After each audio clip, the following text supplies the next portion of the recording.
Why Jeffries is in the panel list? Not.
Good afternoon, everyone. We're waiting for a couple more board members to join.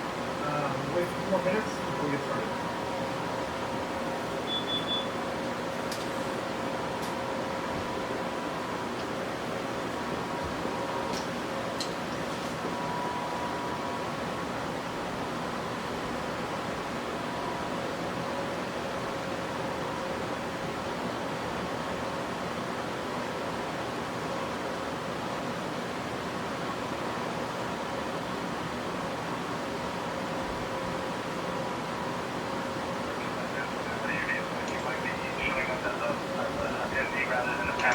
No, I'm in.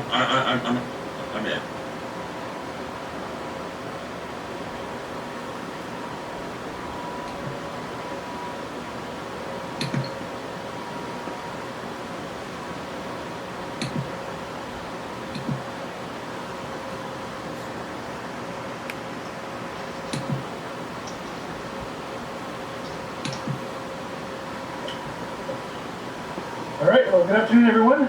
We will go ahead and call this meeting to order at 5:03 p.m. 1.01A. I'm sorry, 1.01B, Pledge of Allegiance. And we have our new superintendent lead us in the Pledge of Allegiance. Yes, thank you, Board President Duarte. If everybody could please rise. Put your right hand over your heart. Ready, begin. I pledge allegiance to the flag The flag of the United States of America, to the to the republic republic for which it which stands, stands one nation, and the under God, God, indivisible, with liberty and liberty justice for all. Thank you. Thank you, Dr. Jimenez.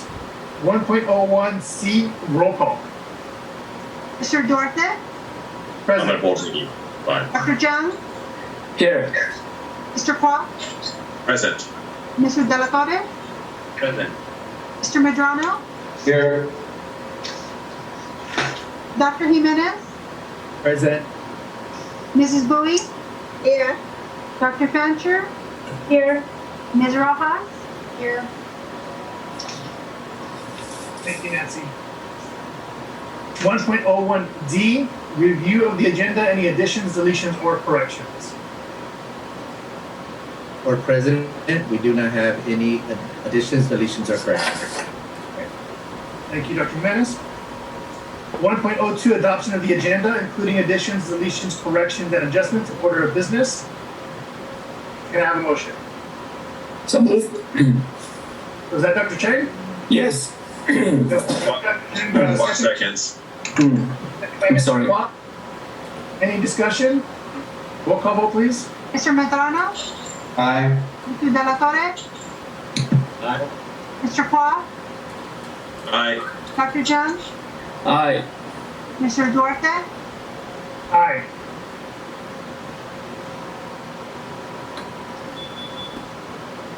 We did not receive, 1.03, audience members who wish to speak to items listed under closed session only may address the board at this time. We did not receive any requests via email to speak to closed session items. 1.04, adjourn from public meeting to closed session. I'll make the motion. Martin makes the motion. Motion by Mr. Medrano, is there a second? Joseph, second. Dr. Chang is second. Any discussion? Roll call vote, please. Mr. Medrano, Aye. Mr. De La Torre, Aye. Mr. Kwok, Yes. Dr. Jung, Aye. Mr. Duarte, Aye. Motion carries 5-0. We are adjourned from public meeting to closed session. Open session will begin at 6 p.m. Thank you.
All right, it is 6:10, 1.06, reconvene the public meeting.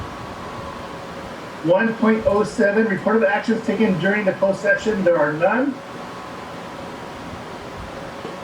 1.08, requests to speak to agenda items. We received 15 requests to speak to reopening schools by the close of requests to speak. 2, communications, 2.01A, employee associations. We'll start off with Margaret Caldera.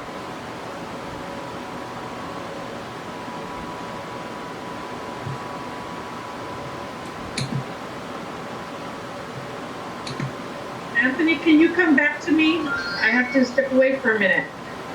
Sure, no problem. Thank you. All right, we will go with Joyce Garcia, or if it's not Joyce, Laura Silva. We'll start off with Joyce first.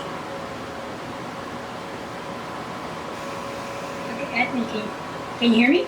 Yes, we can. Okay. Good afternoon, President Duarte, board members, and Superintendent Dr. Jimenez and Cabinet. My name is Joyce Garcia. I'm Chief Steward of SEIU Local 99. I would like to welcome Dr. Jimenez to his first emergency board meeting, and the SEIU looks forward to collaborating and problem solving with you, Dr. Jimenez. Next, I would like to congratulate our brethren union CSDA for their TA with the district. It was a long process, but we are all truly happy for you, your members, and for we have spoken at past board meetings about trust, transparency, and communication. We believe after some dialogue and effort was made, and SEIU acknowledges the district for finally including us in the RISS committee to reopen schools. Naturally, we would have preferred it sooner, but it's better now that our valuable input and the process of the reopening of schools be collaborated together. Although there's still work to be done, we are appreciative of efforts so far.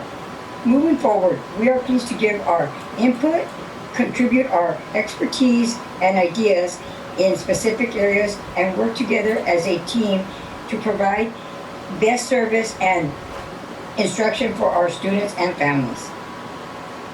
And hold on. Also, I lost my place. Sorry. With that said, this might be a premature, but I would like it on record. I would like us as a whole to start thinking about the recovery model for this district that can be shared with stakeholders. I ask that the board to reevaluate how money is appropriated and expenses expedited and in the best interest of all the students, employees, and stakeholders. The following concerns still remain and continue to weigh heavily on us: job security for different classifications, remote work for specific classifications, safely reopening schools whenever that happens, and again, a recovery plan model with a U-shaped recovery versus an L-shaped recovery. We as a union, we as a district, we as a team must continue to troubleshoot and resolve all concerns together in unity and not at the expense of students and classified positions. Thank you for your consideration and have a nice evening.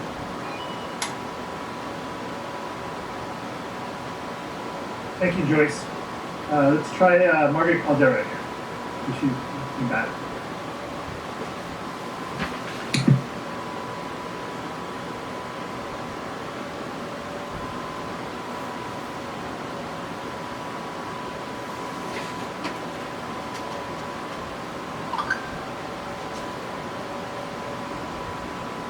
No, it doesn't look it's back yet, so we'll go with Mr. Billy Joe Wright with HLPTA.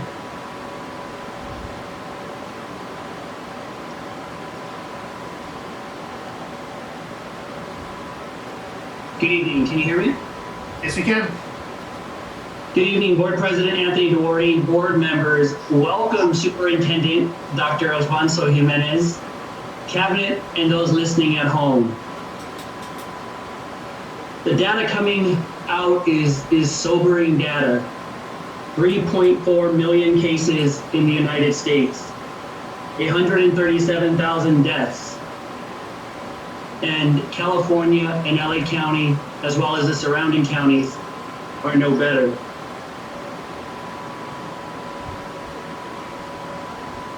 We cannot reopen schools unless it is safe.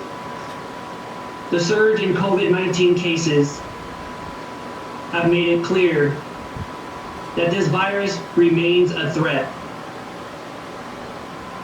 to our students, our staff, and our community. As educators, we implore everyone to follow the guidance of experts, which is based on science, not opinion. Society failed to follow guidance meant to protect people, which would have allowed us to remain open and return to schools where we would all like to be.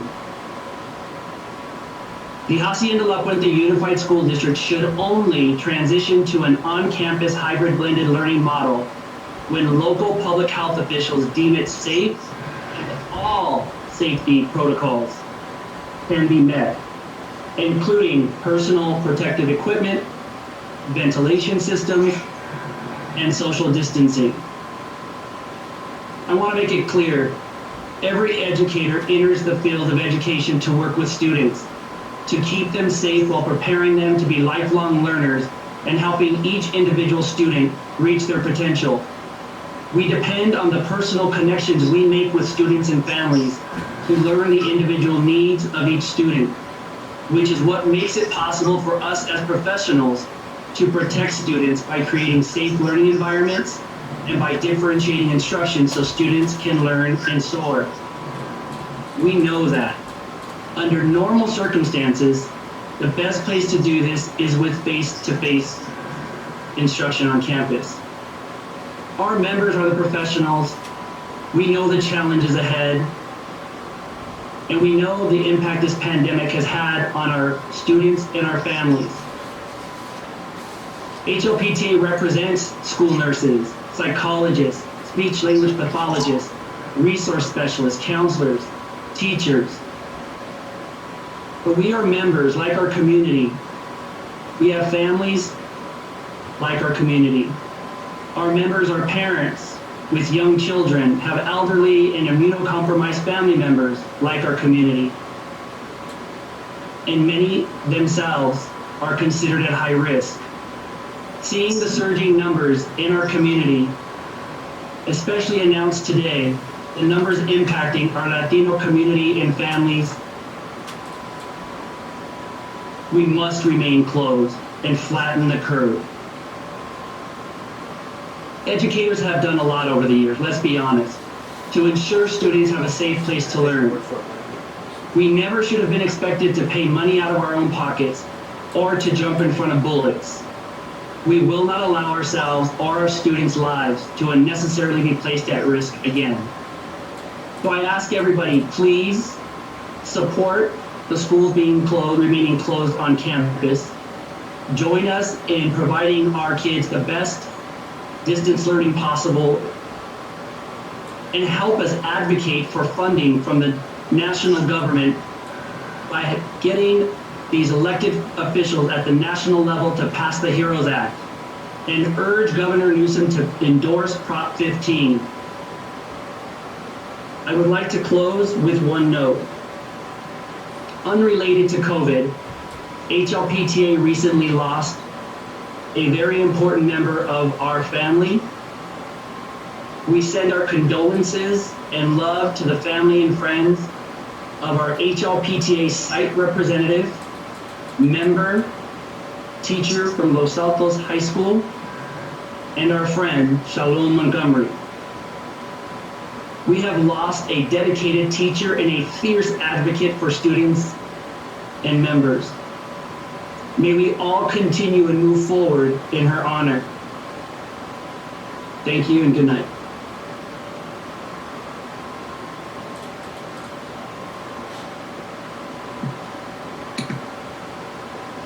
Billy Joe Wright.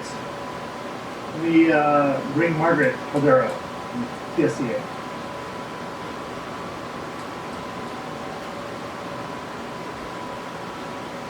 Thank you, everyone.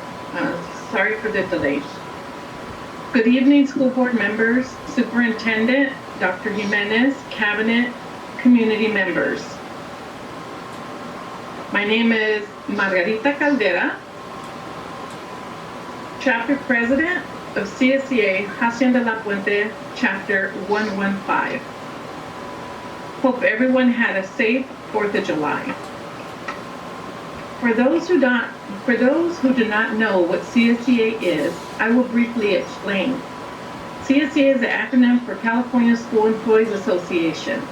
The California School Employees Association is the largest classified school employees union in the United States, representing more than 250,000 school support staff throughout California. CSDA members perform a wide range of essential work in our public schools and community colleges, including security, food services, office and clerical work, school maintenance and operation, transportation, academic assistance and paraeducator services, library and media assistance, computer services, and many, many more.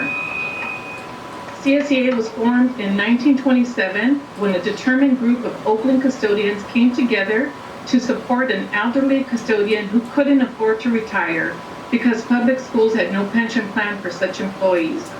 This small group of custodians saw the need to gain rights and benefits for themselves and other school employees and began the organization to achieve this goal.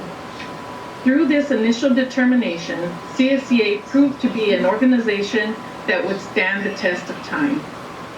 I wanted to share a little information so that you can understand that the services that CSDA members provide are what have kept the district functioning during this time of closure.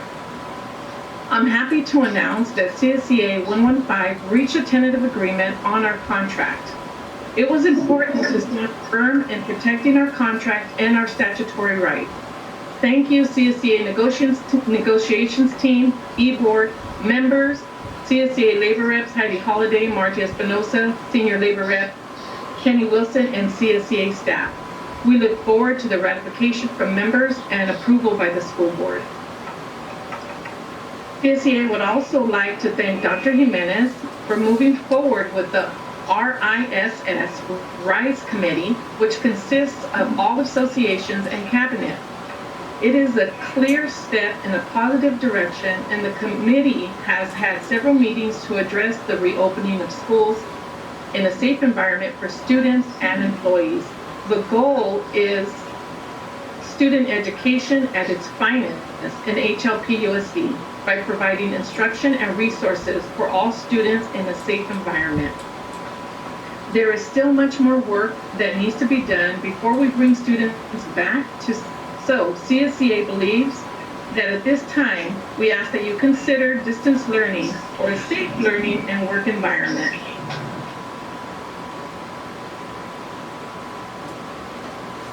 I would also like to send our condolences to Shalom Montgomery. She was actually my nephew's favorite teacher at Los Altos High School, and I know it was a tremendous loss to him and for the HLP-USD school district and community. And we also like to send our condolences, thoughts and prayers for the thousands of people that have lost their lives due to COVID and also to their families. And if you give me one more second, I have one second.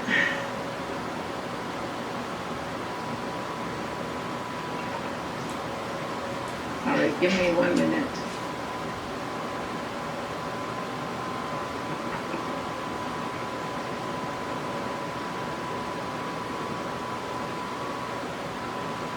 Almost there, sorry. Have to wait for things to load up.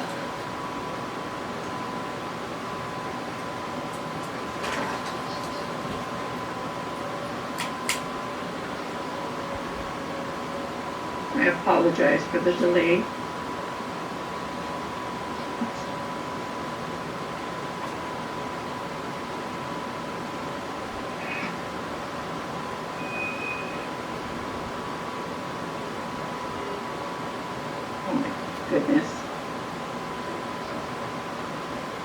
having a hard time here. I apologize, everyone. If you just allow me a few more minutes, it should be coming up.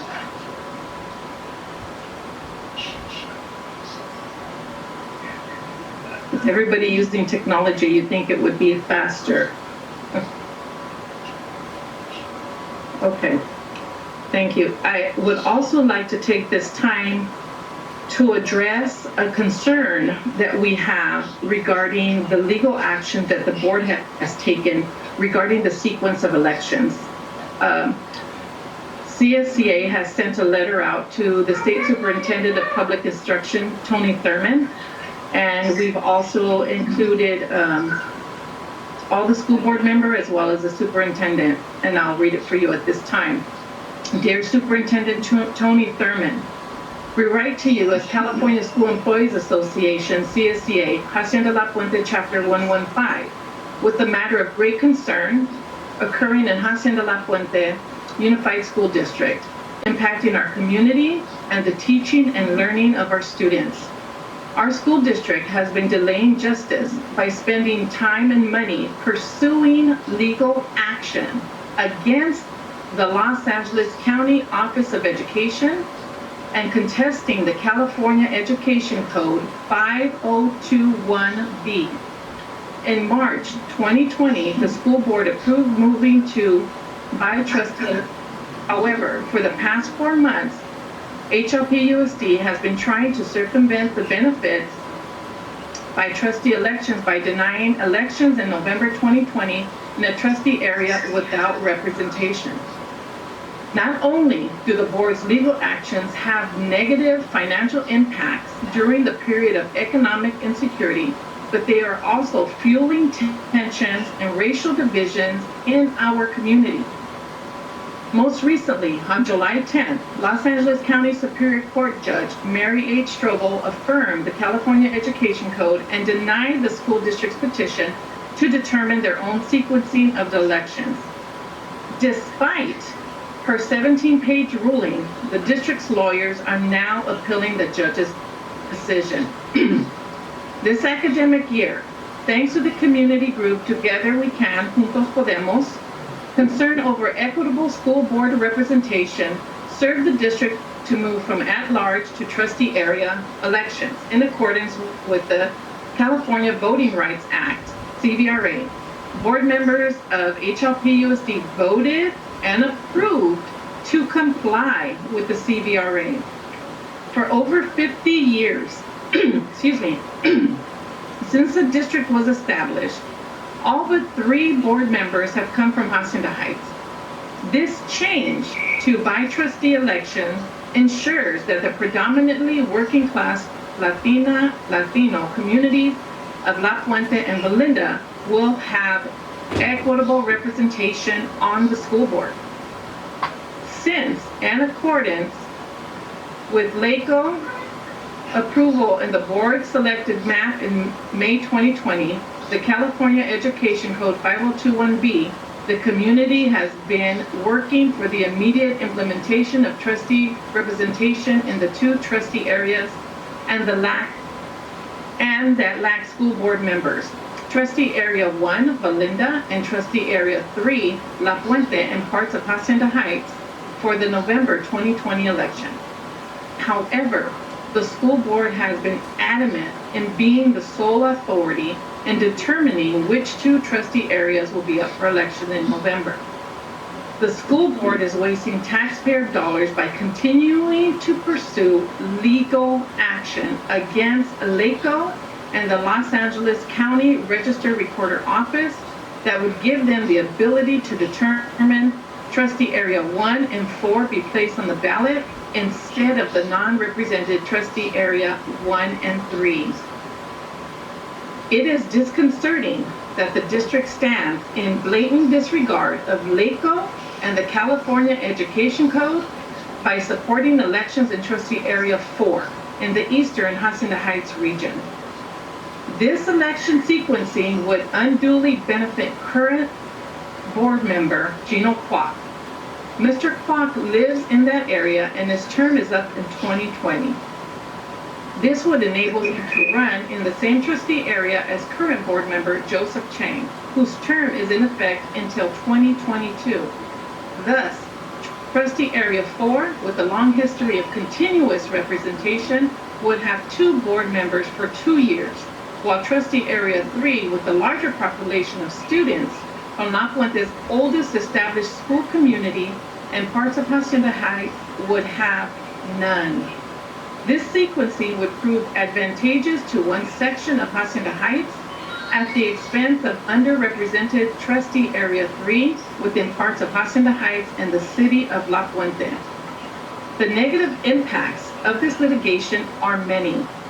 At a time of budget cuts, the wasting of scarce resources on litigation impacts employees, students, and the quality of our schools. Just as important as the district's actions, which unnecessarily have inflamed tension between our communities. Rather than addressing long-standing inequities within the district and working collectively for the greater good, the board members are using the judicial system in their attempt to preserve narrow interests and a position for one school board member. The district actions have pitted our communities against each other. Such actions are not healthy. They do not build on the actual strengths of our community, and they have long-lasting destructive impact on our students' education. We write to you with great hope that you might be able to address this grave situation. The fiscal irresponsibility and the fueling of tensions at this moment in our history is unconscionable. Thank you for your time. Thank you for your time, and each board member also received that. So I ask that you reconsider the legal action that you're taking and move forth on the sequencing for Area 1 and for Area 3. Good night, everyone, and thank you.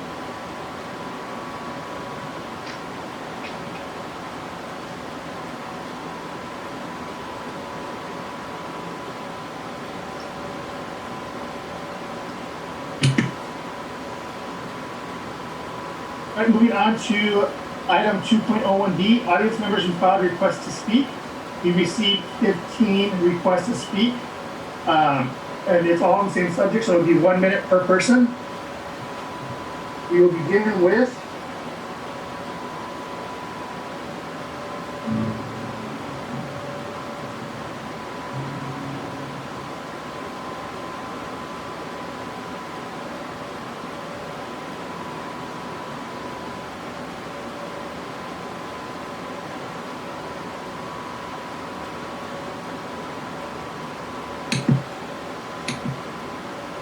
my apologies, I was having a little technical. Let me get back to this.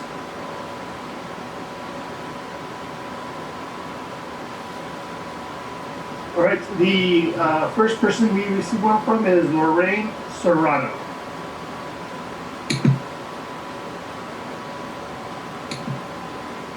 Please bear with us as staff pulls up the names. There are almost 500 participants on this meeting today. It takes a lot of time to bring. Yes, can you hear me? Yes, go ahead and begin. Okay. Good evening, Dr. Jimenez and board members. I am a parent in the Hacienda La Puente School District. I chose to voice my opinion because I'm not in favor of opening 100% online distance education for the high school students. Appropriate for middle school and elementary, but our high schoolers have different needs, and I think as a parent, we're trying to grow people to become responsible, resourceful, and respectful adults. If we as a community are sincere in our mission to sustain and promote programs of excellence which contribute to our children achieving high levels of academic success, then the board should be embracing a hybrid model for high school students. I share many of the same concerns for safety and PPE as of labor unions. I myself am a CSDA member in another district. But I really believe that a hybrid model not only speaks to board goal number 6, it provides an opportunity for our young adults to be proactive and responsible for their education. They're old enough to follow social distancing, to wear their masks. It's important for them to be in the classroom, to have their respective voices heard, to have meaningful conversations about world events and the uncertainties we're living in. They Thank you, also Loraine. engage with their peers. They also Thank you. need to engage with their peers and teachers in a safe environment while developing critical thinking skills. Thank you, Loraine. That's your time. Thank you. We appreciate Thank that. you. Next, we have Elizabeth San Martin.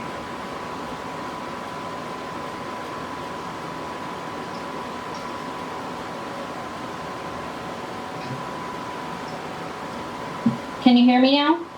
Yes, we can, Elizabeth. Go ahead and begin. Okay, thank you. I appreciate your condolences on Shalom Montgomery. I worked with her for 14 years at Los Altos High School. I was under the impression we had 3 minutes, so I'll try to be more brief. The district has taken a long time to make this decision, so I would appreciate it if they would consider, whatever the case is, to push back the date of the start of school.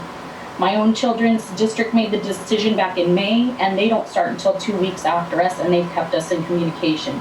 We teachers have only had 3 hours of training in the new software Canvas for distance learning, and other school districts have provided much more.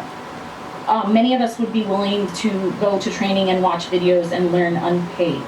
About half of the students and parents would need at least a week of in-person instruction to even understand distance learning at this point. And there are other models like Whittier High Unified that have provided like office hours where people can go in and learn. And unfortunately, simply expressing a personal preference, as our previous speaker did, Ms. Serrano, for hybrid learning is taken as an attempt to force vulnerable people to take risks that they're uncomfortable with, and this is not the case. When we approach hybrid learning, we should make sure that everyone feels that they are not forced into it and always provide the option for distance learning. Please prepare for moving to hybrid learning by matching teachers who prefer to work distance with parents and students who prefer to work at home and distance. Please give the choice. In these unprecedented times, there should be a separate committee from the labor management team and the ad hoc committee that is tasked with developing a hybrid schedule, and they should include parents directly in this decision. And it should be as easy to find that committee as it is to find the Citizens Oversight Bond Committee and make suggestions for them. We need a better system of polls and surveys within the district that can be easily accessed regularly and gives more options than false dichotomy choices. For example, ask what kind of hybrid schedule would you support? What are the priorities for a hybrid schedule? And not simply, do you support hybrid or in-person or distance learning? That's your time. Thank you. Thank you. Next is Adriana Quinones.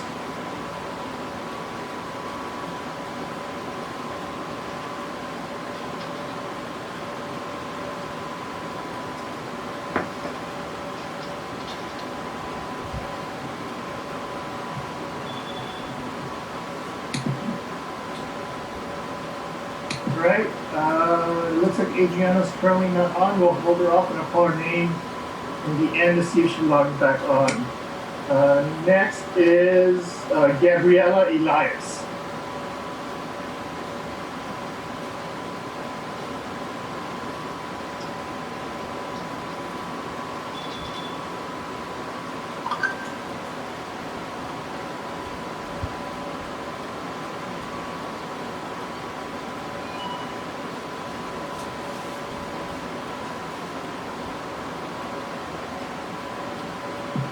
Okay, doesn't look like Gabriela's currently on. We'll hold her off as well. Come back to her. Next is Alfie Tapia. Hi, can you hear me? Yes, we can. Please continue. Thank you. I want to thank the board for holding this meeting today. While I would absolutely love for my children to be able to return to school, I do believe that continuing with distance learning is the right choice at this time for both the students and the staff safety. That being said, I do hope that the district will be able to provide daily quality distance learning for our children, as it wasn't successful in the spring. And I would expect that teachers would be available daily for the children in their class, just as they would be during regular school. My biggest concern regarding distance learning is how special education will be needing IEP services and helping those students who require work. Distance learning is a lot more difficult for them, and this is not the time to be reducing anyone's services. I would really love to see better communication between the special education department, providers, and parents. This has been a difficult adjustment for everyone, and it is more important than ever that we work together for the benefit of our kids. Thank you. Thank you. Next, we have Dora Luna.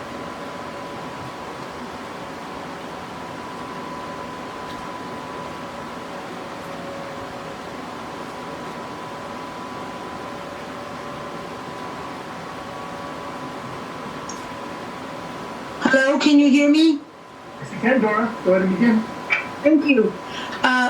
Good evening, board members, superintendent, cabinet, and community members. I am commenting right now on the November ballot. I agree with trustee area number 1 and trustee area number 3 being on the ballot. I do not agree with trustee area number 4 being on the ballot.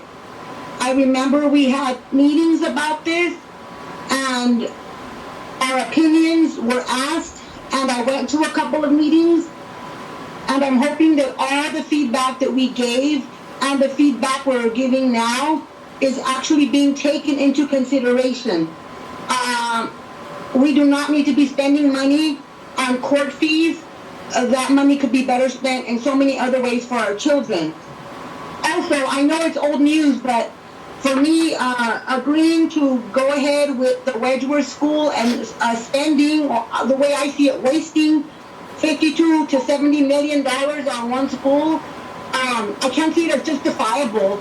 My children go to 2 schools here. I grew up in this school district, and I just think I can't justify it. It makes no sense to me. Moving on, when we decide to go back to school, please take into consideration our children.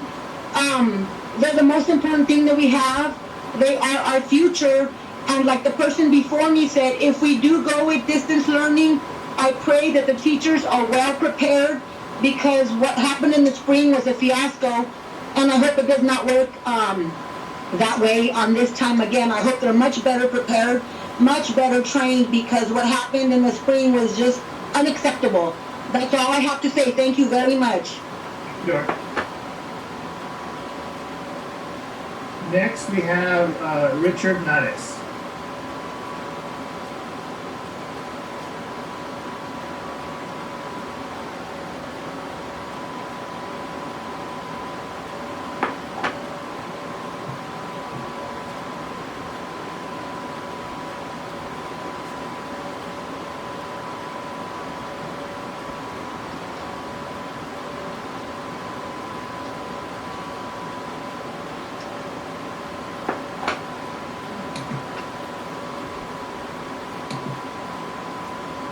Richard, can you unmute yourself? Hello? Yes, can you hear me? There you are, Richard. Yes, can you hear me? Yes, Yes, sorry, you doctor. So I wanted to say thank you for taking my time and letting me speak. Dr. Jimenez, welcome to the district. I know this is unbelievably difficult times to enter a district. The same to the board members. Thank you for taking this time to have this emergency meeting. And that's exactly what it is. I should remind the community that this is an emergency meeting on schools being reopened under a distance learning model. There's a time and place for politics. I think we need to worry about the schools and what's going to happen first before we go into the politics. So thank you for putting the community at large in your minds. Thank you for going beyond politics and considering the lives of your students, your teachers, staff members, and everyone else. I need to remind the community that New York City schools had their schools open under COVID-19. And they lost 74 district employees, 28 paraprofessionals, 30 teachers, 2 food service staffers, 2 administrators, 2 facility staff members, 2 school aides, 2 guidance counselors, 1 parent coordinator. Brooklyn lost 24, Bronx lost 19, Queens lost 14, Manhattan lost 9, Staten Island lost 4. They lost it, all those people in May. The June numbers were now out when I printed this article. As one of the only very black teachers, and I believe the only teacher in our district to receive congressional recognition for my teaching efforts by Congressman Gil Cisneros, I think I have a responsibility to share my concerns. For parents who are concerned about equity, let's remind you that the school board is making the right decision here. The hybrid model provides for 1 to 2 hours a week for your child to receive direct instruction. We are then required to put our digital learning material online under a hybrid model. There is no way students can learn with only 1 to 2 hours of direct instruction, period. I taught Mount Sac Summer School for the district for summer school under Los Altos, and it worked. We asked questions, and we did what was right. So I praise the district, and I praise the efforts that my union has made to make this safe, sound decision. Let's remember to the public, we have a county right now that is debating of opening schools without masks because they're following a president that follows fake pseudoscience and fake news. Our district is putting the lives Thank you, Richard. That's time. all of us. Thank you, Richard. Next, we have Luana Acuna.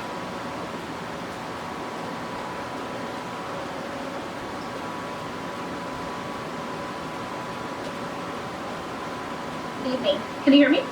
Yes, we can. Go ahead and begin. All right. Thank you. I'd like to start by welcoming Dr. Jimenez to the district.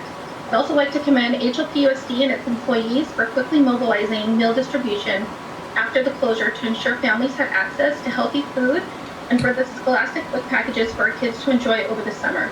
I'd like to share with you the incredible job our principal at Los Altos Elementary has done since the school closure in March. In addition to posting a variety of educational resources for families, she's engaged with her students through fun online activities. We appreciate her hard work, dedication, and the fine examples she sets at HLPUSD. While I'm disappointed that it appears in-person instruction will not be an option for the students that face significant barriers to learning online, I support all decisions that are based on the health and safety of our children and HLPUSD staff. I thank you for acting on this tonight and not waiting until the July 23rd board meeting. The extra time to prepare our families is appreciated. In closing, I ask you to ensure there is consistency in the quality of the distance learning program. The quality of our children's education should not be dependent on the luck of which class they are assigned to. Every student in HLPUSD deserves the best possible experience with distance learning, especially since it may now be their only option. Teachers must be trained, supported, encouraged, and evaluated to ensure the students' and teachers' needs with this new platform are being met. Thank you. Good night. Thank you all. Next, we have Maria Ortesa Fujimoto.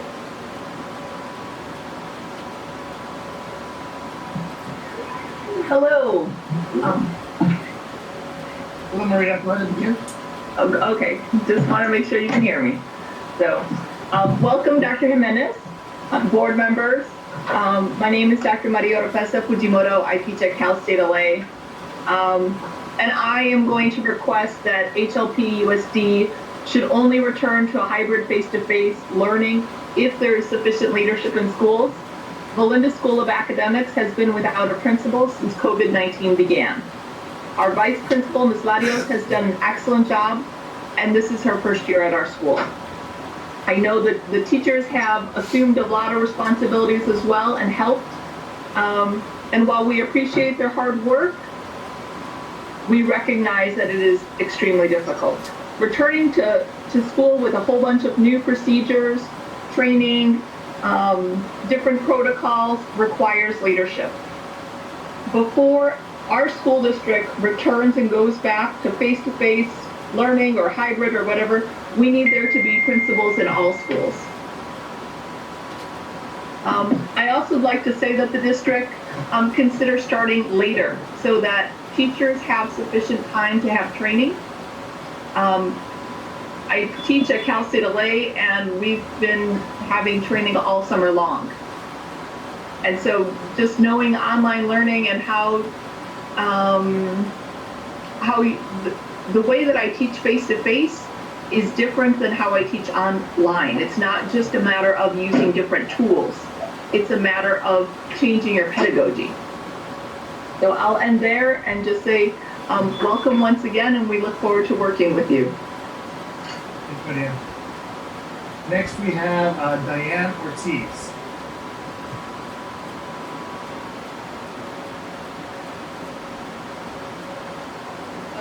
evening, board members, and welcome, Dr. Jimenez. I work for Sunset OH, it's instructional aid in the special ed department, and I really can't see how the distance learning has benefited any of our students in special ed. Although we've had good communication with our principal, we haven't heard much from special ed, and I don't know that the hybrid would be a good idea for our students because it would be split as they had planned and then smaller class sizes, but the students that we have, they're just being isolated in their homes, and I don't think it's fair to them, but I know you guys have a plan, and I'm sure you'll make the best decision, but just realize that our job description does entail being exposed to various infectious diseases, and that's part of our job, and I'm willing to take that chance for the good of our students. So thank you very much. Good luck. Thank you, Lane.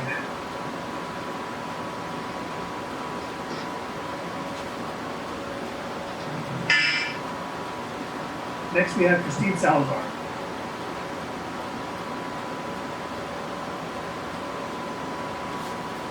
Can you hear me?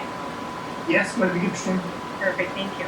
I wanted to go ahead and comment over the drama that's happening right now in the district. As Margaret has shared earlier, on Friday, Judge Strobel made a final ruling over the writ petition where she denied it, and meaning that meant that Trustee Areas 1 and 3 will be on the ballot. But then within hours, you, the district, appealed the decision, still fighting to have Trustee Area 4 on the ballot to protect the current incumbent, and that's Gina Hawk, for re-election. You are not only just putting a strain on not just our voters, but to our families and staff. You would rather spend time and energy and money, countless of money, trying to deny representation to an area instead of focusing on what's most important at this time, and that's the education of our kids and giving direction to our teachers while we face going into distant learning. I urge you all to reconsider, to think about the communities you are supposed to serve, and to halt your efforts and solely focus on what's most important at this time, and that's the education of our kids and safely going back to school. And I do commend you guys having an emergency board meeting today to make that decision, and please vote not to reopen our schools. Thank you. Thank you, Christine. Next, we have Jasmine Montez.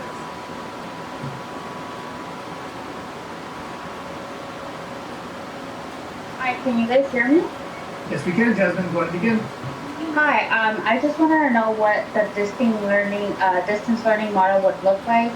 Is it going to be the same for every school? Is there already a plan in place, or do you guys still need to make up that plan? Like, what's the plan gonna look like? Thank you. Thank you, Jasmine.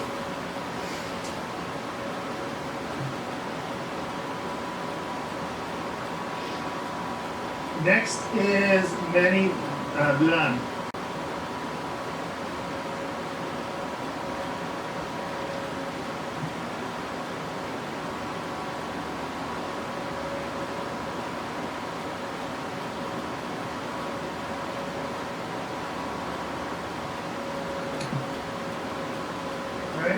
Manny Duran is not currently on. We'll come back to him with the others. Next is Margarita Sujono.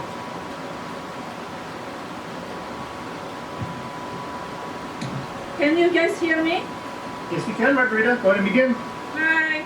Thank you for your time. So I just want to say I really appreciate that you guys come into terms that the 100% online learning is the best at this moment. I know we were facing the very unprecedented situation. And to all the other parents who prefer that we go into either hybrid or the physical on-site, I can assure you, I have 3 people that I know that got COVID-19, and this is not just a regular flu. And knowing kids, no matter what, even though we put into a situation with a mask and 6 feet apart, I don't think they're going to have so much social between them and their friends. It will be not going to, for those people who say their kids need social, I understand. However, what kind of social you think they're going to have, if they have to wear a mask all the times and have to only be in school for 2-3 hours and cannot really interact normally with their friends. So I also want everybody to know that as hard as it is for some working parents, unfortunately we have to deal with the situations and missing certain education, and I'm one of those people who really put education highly. Missing certain education to me is something that can be catching up. Is much better than having to jeopardize your kids' health. And because once your kids got this COVID-19, this is not going to stop from being recovered only. It will be long-term things that they have to deal for the rest of their life. I know. Thank you, Margarita. Thank you. That's your time, Margarita. Thank you. Thank you. All right, we will go back and see if Gabriela Elias is logged back in.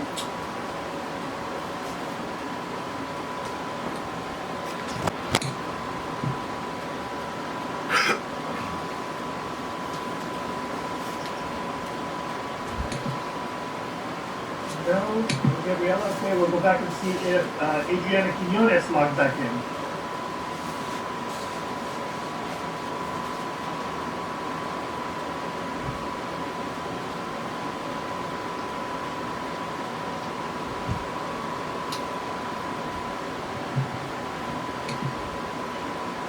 No, we don't have Adriana on, and then we'll do one final call for Manny Duran.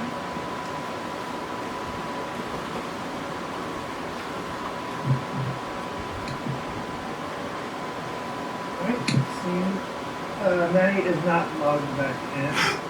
Okay, those are all the requests to speak that were submitted to the district office. We move on to item 3.01, Board of Education, 3.01A, approve to reopen the 2020-2021 school year with online distance learning beginning August 5th through December 18th, 2020. Do I have a motion? Clark moves. Motion by Mr. Clark, is there a second? Second. Mr. Del Torre? Yes. We have a second by Mr. Del Torre. All right, we'll go ahead and open it up for discussion. I believe Mr. Del Torre had a question he wanted to ask. Yeah, I have some questions in regards to state assessments. Will we be able to continue state assessment, example, the SBAC, the OLSAT, the LPAC, and also the district assessments, the IEB? So LPAC, we still need to continue. I apologize. I'm sorry. Yeah, Dr. Petro, I apologize. I actually jumped the gun on that one. I know our Superintendent, Dr. Jimenez, has a presentation. So we'll get to the board discussions and comments after the presentation. So I apologize if I forgot. So we will go ahead and turn it over to our new Superintendent, Dr. Jimenez, to go ahead and begin with the presentation. Yes, thank you so much, Board President Duarte. And so this being my first meeting, I just want to give a quick shout out to our community. I know we have a lot of members of our community on this board meeting, and it's very impressive to have pretty close to 500 members of our community logged in and knowing what's happening in our school district. And I also want to just briefly just also share my condolences for our teacher, Shirley Montgomery, that passed away at Los Altos High. So I just want to make sure I express my condolences, and I know we are supporting the team and the school there. So as we move forward for the item that's before you, to reopen schools with distance learning, I wanted to provide the board and the community an opportunity to just hear a little bit about what is distance learning under this time frame, because there are members of the community who weren't completely pleased with the way distance learning occurred in the spring, and I would include other districts as well in there. In my past experience, the same thing. There were some difficulties with distance learning the way it was rolled out. So I never really called it distance learning. I referenced it as emergency remote learning because that's what it was. It was under an emergency. So moving forward, we want to use this as an opportunity to provide the best innovative instruction so that we prepare our students for the realities of the 21st century that they're in, because there is a lot of remote learning, distance learning that occurs as it is with many of our colleges. So this is a great opportunity as well to provide our students with that experience and to do it right, to do it correctly.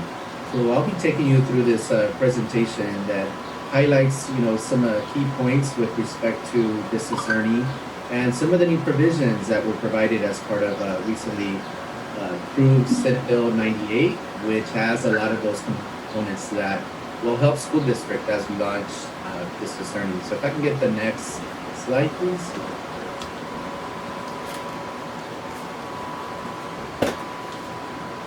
So what is distance learning? And I don't think we need to go into detail and explain it, but basically it's when the students are getting instruction in a different place where they're not, in a traditional setting as in a physical classroom. And so there are various options as to what is the California Department of Education and the Senate bill, which outlines what is considered distance learning. They're outlined in our Educational Code 43500, which basically talks about an interaction, or instruction, check-ins with teachers and students through a variety of means, whether it's a computer or whether it involves communications technology, whether it's a phone call, whether there are other ways that a teacher could check in, just to make sure that students are logging in. So we do have some technology that does allow us to check whether students are logging in and whether they're completing some of the work. So distance learning would involve all of those types of communication that our students get access, and also the programs that we have available to them so that they can use those platforms to access instruction. This could either be a video or audio instruction. In education, we talked about synchronous instruction or asynchronous instruction, and those are just two fancy educational jargon words to say one is live instruction and one is instruction that may have been recorded at some point that students can access at later time. So those are both ways that you could have distance learning happening. One of the new provisions of the Senate bill does refer to the use of whether they're using a instructional television. There could be programs, for example, that a teacher may have a student use, through our Canvas platform, where a lesson could be posted that may require a student to access a YouTube video or to access a certain television program that students could access. So that would also count under the distance learning as the state is seeing this at this time. The use of print materials is still part of the provisions that could be incorporated. We also understand that with distance learning, you don't necessarily expect the student to be on the computer 24/7 because they also need time to be able to engage in the projects, to be able to engage in the classwork that they would be involved with. And so print materials are still part of that component when we're talking about distance learning, especially if it's printed materials. We know that our students need that written or oral feedback, so we want to make sure that this is a robust distance learning plan. And so we'll be discussing that on the next slides as well as to what are some of the provisions. So if we can go to the next slide, I just want to provide some context as to how is it that we got here? How did we arrive? You're probably wondering right now, how did we arrive at this decision to go with the distance learning model?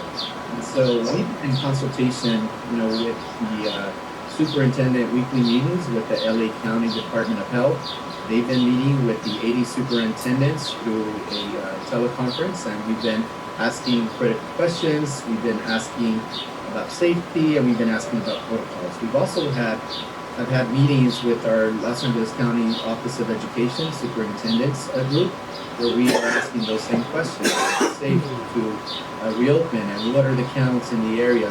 So I'm a person that very much relies on data, and I really like to look at the data to make informed decisions. And one of the things that became clear to us in the COVID-19 daily updates that we get from the LA County Department of Health is that the counts are really spiking. They're surging, and we believe that's what led to the governor enacting the closure of various sectors. I don't have them listed there, but you all know which sectors they are in the community. So the question then becomes, if it's not safe for those business sectors, then how would it be safe for our students? And I just want to point out that it's been stated very clearly to us that the LA County Department of Health basically is leaving these decisions up to the local school board to decide whether a school district goes on a distance learning model or a hybrid learning model. But at this point, there is no direction for any school district to really go into a face-to-face instruction because of the counts, the way the counts have risen over the last several weeks that we started seeing right after the 4th of July. And so I have a chart here that I prepared. I've been looking at the data that's been coming in, and I just put the areas there because that piece of data does come to us by city, but it's very tricky with respect to the number of cases and the case rate. So I'm just going to briefly just talk about it. But the case rate basically is a number, and if you look at the LA County Department of Health website, they actually have the number in reference to 100,000 residents. So you're asking, well, how does that make sense in the city of Industry where there aren't, 100,000 residents? So they created this format as a way for cities and areas to compare themselves with with respect to a case rate or a case count over a rolling 7-day period. And so that's how they look at these averages. So what I did on my own, because I didn't see this in any of their information that they have in their tables, but I took the population of the cities and of the areas that we serve, and I took what the case rate would be, and I multiplied it by the population to get an average of what the rolling count is. So those numbers that you see, the end value there at the bottom, is a comparison of what the counts were just at July 9th, and I started tracking it all the way through July 14th. So if you can see, just in a short time, we've seen the number of cases on a 7-day average increase in just a short period of time. And in information meetings that we have been part of with the LA County Department of Health, they have expressed this very succinctly that the counts are surging, that the counts are going up. So the local school board obviously has a tremendous responsibility to ensure that we have safety of our students as well as our staff. And when we make this decisions and these recommendations, we want to make sure we make them on solid data.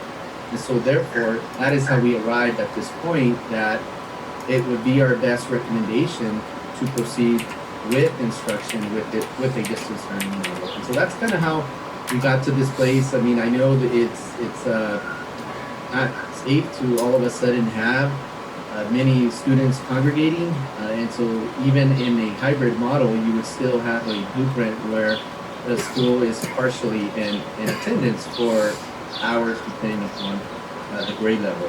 The other piece of factual information that we know with respect to students, and you may say, well, students currently don't get sick as much as the adults do, and that is correct. From the data that we have, some students have been immensely impacted, but the majority of the students, typically 80% is what the numbers tell us of the students are asymptomatic. But that means that they could be in a school, they could be in a place, and so there's that concern about whether there would be transmissions that would occur if we were to come back even in a hybrid model. So at this time, that was the reason why we arrived at this decision, and we've been in communication with our team. Also, you may have heard of the RISE committee and had some of these conversations about these models, because if I remember correctly, prior to me getting here, part of the team that was given the charge originally to look at the instructional models involved the teachers, and they were involved with providing the 3 different models that could be a possibility for instruction. But at this time, this is how we arrived at this decision to make this recommendation to the board. So I want to go to the next slide to continue further and just provide an overview of what the Senate Bill 98. So Senate Bill 98 is considered the education trailer bill that provides guidance for school reopening for the 2021 school year. So this is basically the educational law that was written that has now been codified into the educational code to provide guidance and to provide the requirements that are needed in order for us to implement distance learning effectively. So what do we know? Well, we do know now that because of the Senate bill, the annual minimum instructional minute requirement has been waived this year. And so this is something that typically happens every year. A school district looks at the number of minutes that are in a school schedule and has to verify that they're meeting the minimum instructional minutes. So that annual total minimum instructional requirements have been waived for this year, and I'll explain a little later in the presentation, why that is the case. The other part of this bill that we do know is that we have to ensure that our students have connectivity of devices.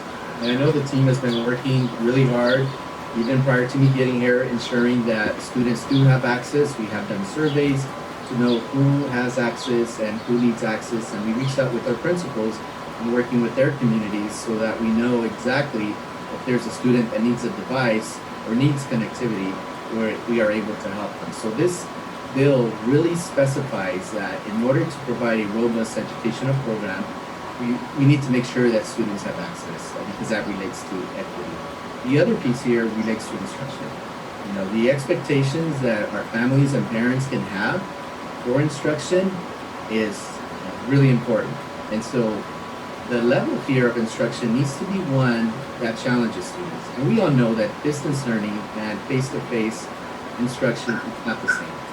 And so we need to make sure that what we offer to our students is challenging and it's intellectual stimulating, so that when lessons are being designed, they're designed at the highest level of Bloom's. And for those of you not familiar with Bloom's just refers to a level of cognition or understanding, so that when teachers plan their lessons, they're ensuring that they're taking those content standards and teaching it at a level that it was indicated in the standard, because the standard will always tell you what level of cognition or what level of Bloom's taxonomy should a student achieve that standard at. So we want to make sure that that is not watered down. The students are still held to that same level of instruction with the content standard. The next part really goes into supports for our students. And I know there were some questions about that with respect to how are we supporting students that are working below grade level or they need supports. That's another component of this distance learning plan, to ensure that we are reaching out to those students and making sure that they are logging in, they are part of all of the instruction that's happening with respect to instruction and support provided by the teacher, or if they are involved in some intervention opportunities offered at the school site. The next piece here relates to our students with disabilities. There are students with disabilities, their IEP, their individualized education program does not go away. It's still in effect. But I've always said this from my training and experience with special education, that our students with disabilities are general education students first. So it's really important to ensure they're getting the core, what we consider the core program under a distance learning model. We have to ensure that they have access to the core, and we layer the additional services as outlined in their IEP. So we want to make sure that our students still have access to getting services, because that's still a major component of the plan. And the next part refers to English language development. We have students that are learning English, and we refer to them as English learners. We need to ensure that the lessons that are being planned still account for designated and integrated English language development. And designated just means that there is a specific time when a teacher will either conference with students or check in with students. It could be in various models. Remember what I mentioned earlier about the distance learning plan? That could look in a lot of different ways. It's not going to look the same at every single school, or even within a school grade level. You may have various options the way teachers are integrating designated English language development. The integrated piece of English language development refers to lessons that really ensure that our English learners are being planned, that instruction is being planned for English learners, and so ensuring that they have access to listening, speaking, reading, and writing components when our students are gaining access to the English language. The last part here is the part that was referenced in the earlier slide related to what is distance learning, and the way the Senate bill refers to it is as daily live interaction. And remember what I said earlier, the interaction could be in various formats.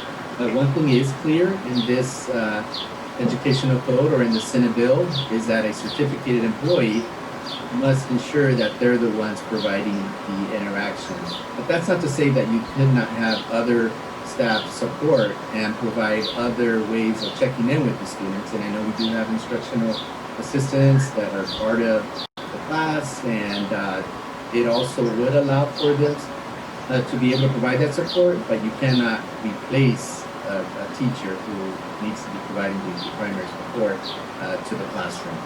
And so part of this also ensures that we are progress monitoring, and I think that was one part that many parents I've heard, and I've read the emails, across the state, and I've heard that parents were upset. They were upset with respect to some of the checking in, and there are numerous studies that have already been established to show that there were kids that didn't connect, and so we lost some kids. And I'm speaking broadly here across various districts and across different regions of our state. And so we know as educators that is an area of concern. We want to make sure we are maintaining constant communication.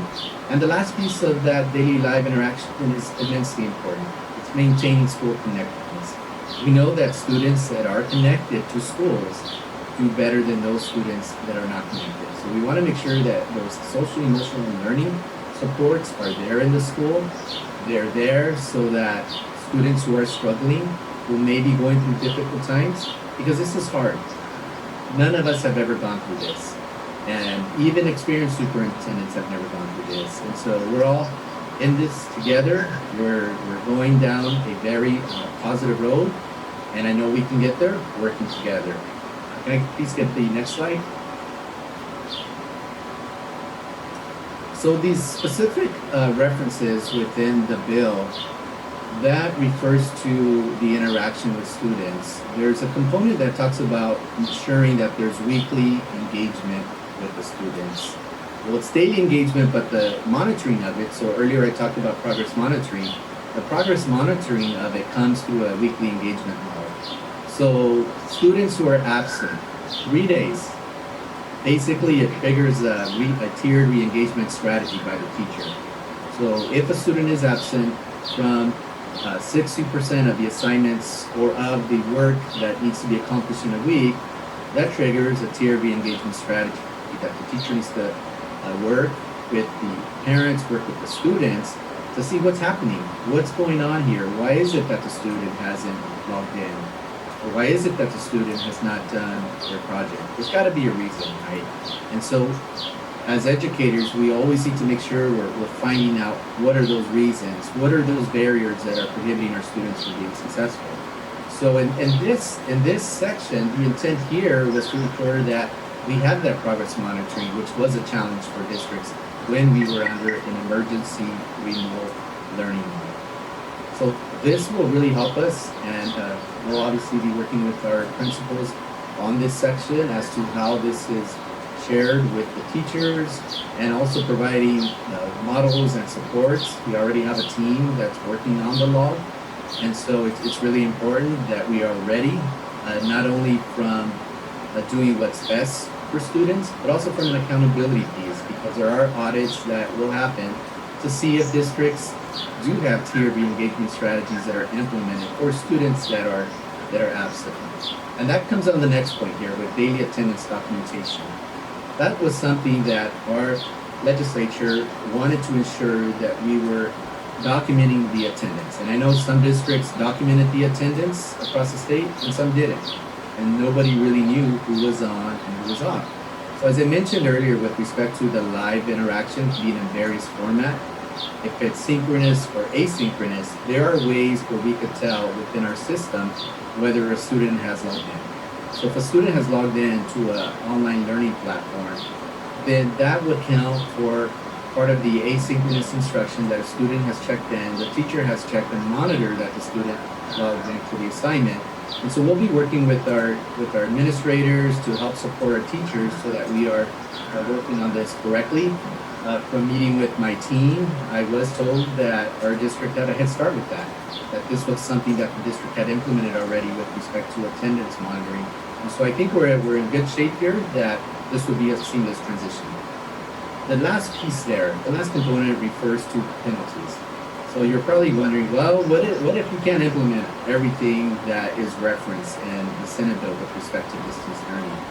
You know, there is a penalty, and the penalties start after September 1st. So if there are areas that we are struggling with implementing, we want to make sure those are corrected. So when we start distance learning on August 5th, we'll start off implementing all of these provisions that are required as part of the Senate bill and now codified in the educational code.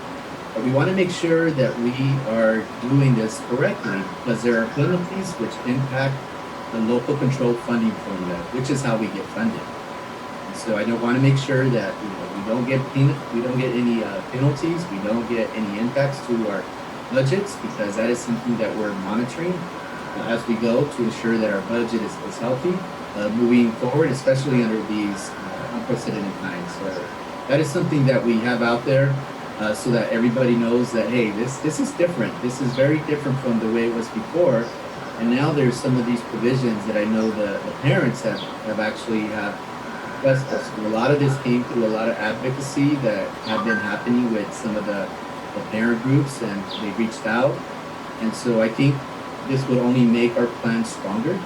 And so I want to make sure that we're in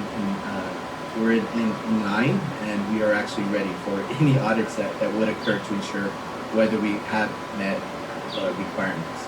Next slide, please. So the next part refers to instructional minutes. So under any instructional model, notice I did say here on the title slide, any instructional model, whether it's a face-to-face model during this pandemic, whether it's hybrid, whether it's distance learning, all of these models are under now the new instructional minutes guidelines.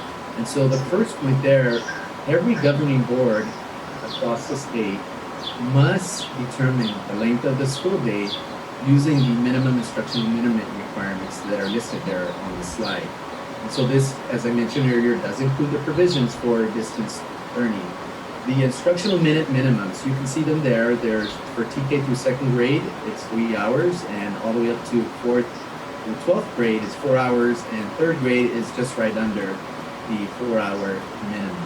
So those are minimum instructional minutes. And I know what I listed there with respect to the length of the school day, that's for the student, but we know that the teacher workday providing core instruction is about 6 hours, and I'm not referring to any time that a teacher spends before or after school that is covered in the collective bargaining agreement. So I'm aware that dictates that piece. But the part that the board has to weigh in on, and it'll be something we'll bring to the board for the following week, is what is the minimum minutes that the board considered is a full day instructional minutes. Now, under a distance learning model, we know that students cannot sit in front of a computer for 6 hours. It's impossible. It's impossible to expect that. Adults can't even do that 6 hours straight in front of a Zoom meeting. Even though during this pandemic, many of us have been in Zoom meetings back to back. And so we know it's difficult. And learning theory tells us that that is not best practice. And so in a prior presentation that Dr. Fancher gave at the June board meeting, there were some recommended minutes with respect to FaceTime in front of the computer in a Zoom meeting. And so what is going to happen is that each of the districts or the local education agency, we call that the LEA, they have to determine what those length of the school days are. And the schedules are obviously determined more by the site, because that's going to look different in one school versus the other, and it can look different between the different grade level within the school. You may have a model where the students in the primary grades prefer to Zoom at a later time. And there's got to be flexibility with that, because we're working to provide the best support for our students. And if we're working to provide the best support and benefit for them, we want to make sure that we do provide that flexibility. So teachers, I know, will be working with their families, with their school administrators as well to set that.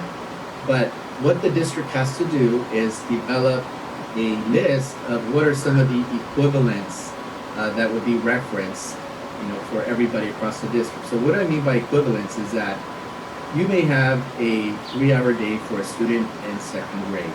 That 3-hour day may involve a let's just say a 40-minute Zoom call or a 30-minute Zoom call with the class. It may involve the student doing some projects, right? That they're going to do some kind of a project that the teacher has given them. As a district, we have to quantify what instructional minutes that would equate to with respect to a project, because school districts will get credit for those equivalents to make up the minimum instructional minutes. And so what we're envisioning a distance learning model where if we go with the guidelines that have been set by the Senate bill, we have an opportunity to provide also additional supports for students after that time period. So what do I mean by that? If I am a second grade student and I get 3 hours of quality core work in various formats, because remember what I said about distance learning could take on various formats using technology and various multimedia sources, I have an opportunity to still be involved in any type of intervention support beyond my 3 hours.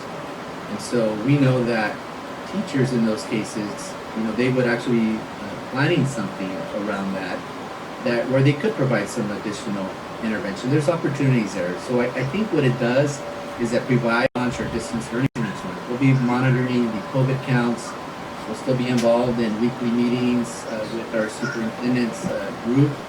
And we'll be looking to see if the counts are changing. We want to be able to come back to our board in December to make a determination as to what would happen next. And the idea behind coming with a solid date is that it allows us to plan for effective instruction so that we're not going back and forth and in limbo each month. Are we coming back or are we not? Are we coming back or are we not? And I think that really detracts from the learning that needs to happen. We want to ensure that we promise a solid educational program for our students.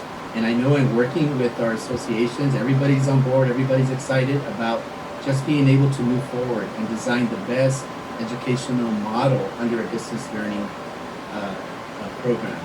So we want to be able to come at that time to the board and using the data to make an informed decision at that time. If at that time, based on the science, based on what we're seeing, and also based on what we're seeing in our area, in our district, and in the communities that we serve, if it's safe to do so, based on what the LA County Department of Public Health is saying, based on the numbers, then at that time we would transition. We would recommend to the board to allow a transition through a hybrid learning model first, so that we ease right into, the protocols. I would hate for us to come back and then all of a sudden we get spikes or we get surges in cases because people are not practicing the proper care, with face coverings and the hand washing and the social distancing. So we want to make sure at that time, if it is safe to return, we would have a transition plan that we would submit to the board, showing how we would go from a hybrid and therefore being able to slowly come back to face instruction. And so we want to make sure that we have that there. So this chart kind of shows where we're at, what will be our midpoint check, and what decision is made at that point, and how do we launch January. If I can get the next slide, please. So what are some next steps? So we have some next steps to hold ourselves accountable here for the district, and that is that we are continuing to meet with our Reopening Innovative and Safe Schools Committee, and we pronounce that RISE because we will rise from this. We're proactive and we will move forward. But we are putting together a overall plan that the community will be seeing, over the next weeks. Now, since the recommendation at this time is to go in a distance learning model, we have a little bit more time to vet the overall plan that describes all the models, and it also describes what protocols would be in place at a school site should we be able to come back when it's safe. And so it gives us a little bit more time to prepare. So if the board approves to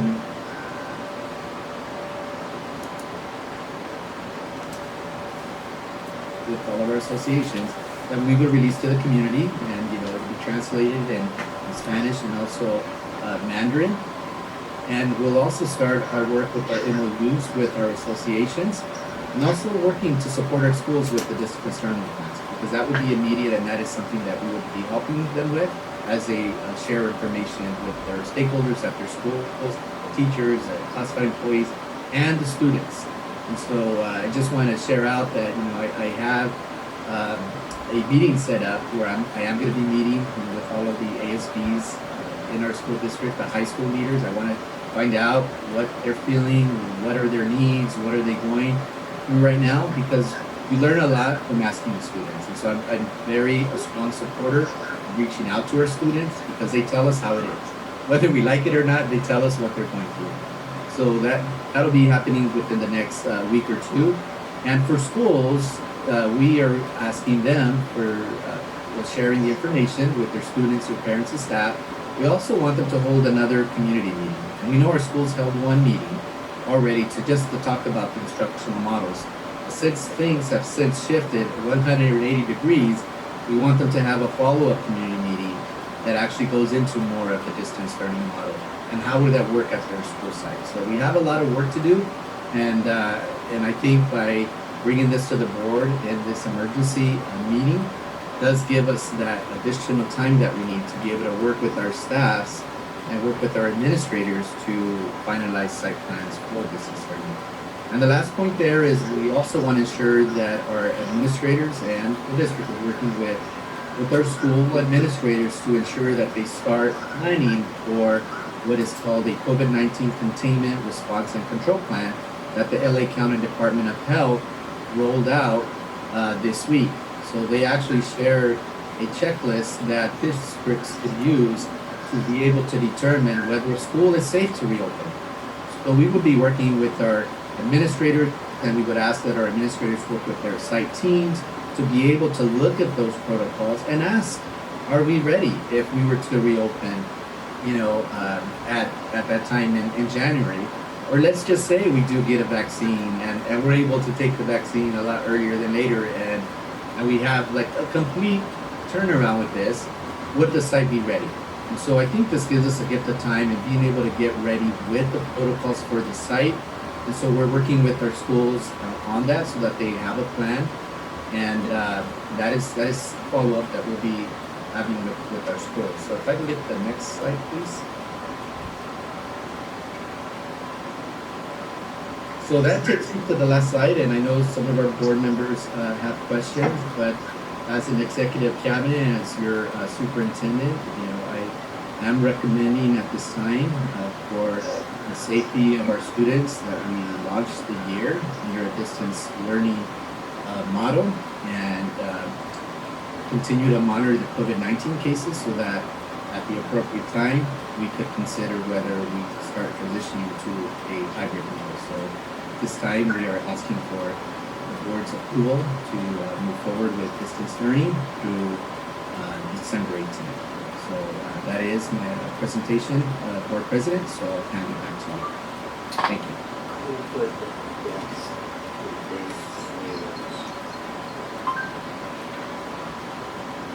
Thank you, Dr. Jimenez. So I will now turn it back to Mr. Delatorre for his question. Delatorre, we'll let you know. Dr. Jimenez, you answered most of my questions. I do have a couple more. One that was in regards to state testing. Will we continue to do state assessments, example the SBAC, the OSAT, the LPAC, and their district assessments, AAD? Yes, thank you so much for the question. I am going to ask our Assistant Superintendent of Curriculum Instruction and Assessment, Dr. Judy Fancher, if you could please take on that question. Thank you. At this point, Mr. Delatorre, we do not have any specific direction about the spring and the SBAC and the LPAC for the spring. The spring is when the summative LPAC is given. What we do know right now is that the dashboard is not going to be released in December. So basically, the districts are held harmless because we were released from doing the SBAC in the spring of 2020. We are continuing with, assessing our initial, students who come to us, English learners, and also we'll be doing some one-on-one, assessments of our English learners in the fall. We'll have to look at how that looks now that we have distance learning in place, if that is in place after tonight. But at this point, we do not have clear direction on the SBAC. We will still have IABs available for schools to use. We will also have our local assessments. our district interim assessments.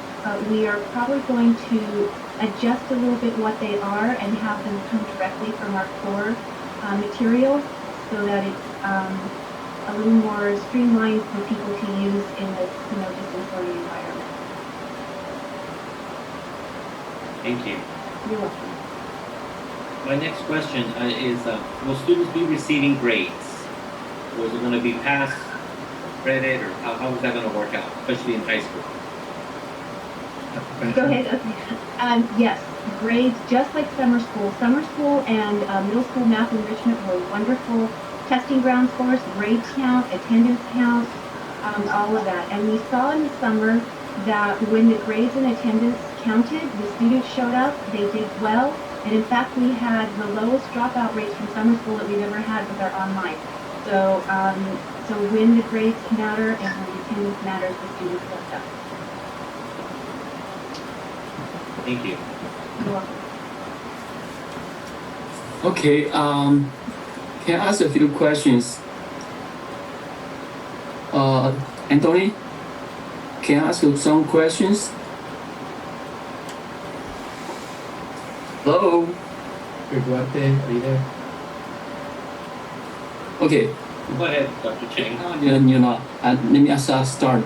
And according to those state this relax those regulations about the class, and I wonder, whether we can also relax the class size, mainly because it is a distance learning. So we can relax this size, then our high school students can cross the district to take the courses they wish to take, and whether this is a possibility or not. And then the second one is because of this special situation, we may need to do some reassignment of teachers teaching in different subject area. And is there an emergency credential, or is any, do we still need to have that the credentials requirement so that teacher can only teach it their subject area? Do we have any flexibility to reassign the teachers to teach different courses? This is my question. And another one is because we use a distant learning, then curriculum and the instruction material may be changed. This because the instruction material, I think we already bought. So, well, if we change to distant learning, we might have short of this instruction material. Then this winning settlement report, will that still apply? If that apply, then we have to buy online material for our students. Is that correct? All right, Dr. Chang. Dr. Chang, thank you for your questions.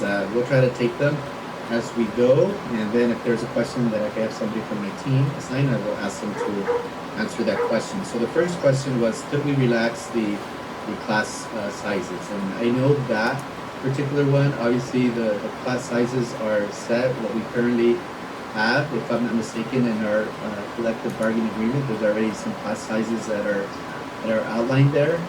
And so, that would be something that we would have to have further discussions with our associations. But given a distance learning model, I don't know why we would need to reduce any class sizes, because students are learning virtually, so they're not in school. What I would say is that if we transition halfway through the year and this whole virus is coming in January, and we start looking at hybrid learning, then under that model, under a hybrid learning model, the class sizes have to be reduced, and that's the reason why you have a model where students come onto campus on different days, because you will still have to implement the social distancing and have the lower class size within the classroom. I don't know if anybody else on my team wants to provide any additional information. I don't know if Ms. Rojas, are you on with respect to class sizes? Is that pretty much right on with the collective bargaining agreement? No, that is correct. All right. That is right So on. my question is, this distance learning on opening opportunity for high school students to take courses in other school, high school. And Yeah. not possible. Yes, I think that it is possible, provided that the site doesn't have a course. Now, if we're talking about within the district, I know we can look at that to see what are the possibilities if there is space. Obviously, I've done programs like that where a student attends one high school and their school doesn't have the course, and we've allowed some flexibility for students to take another course. But it needs to be done in conjunction with the counseling team because we want to make sure that they do get credit.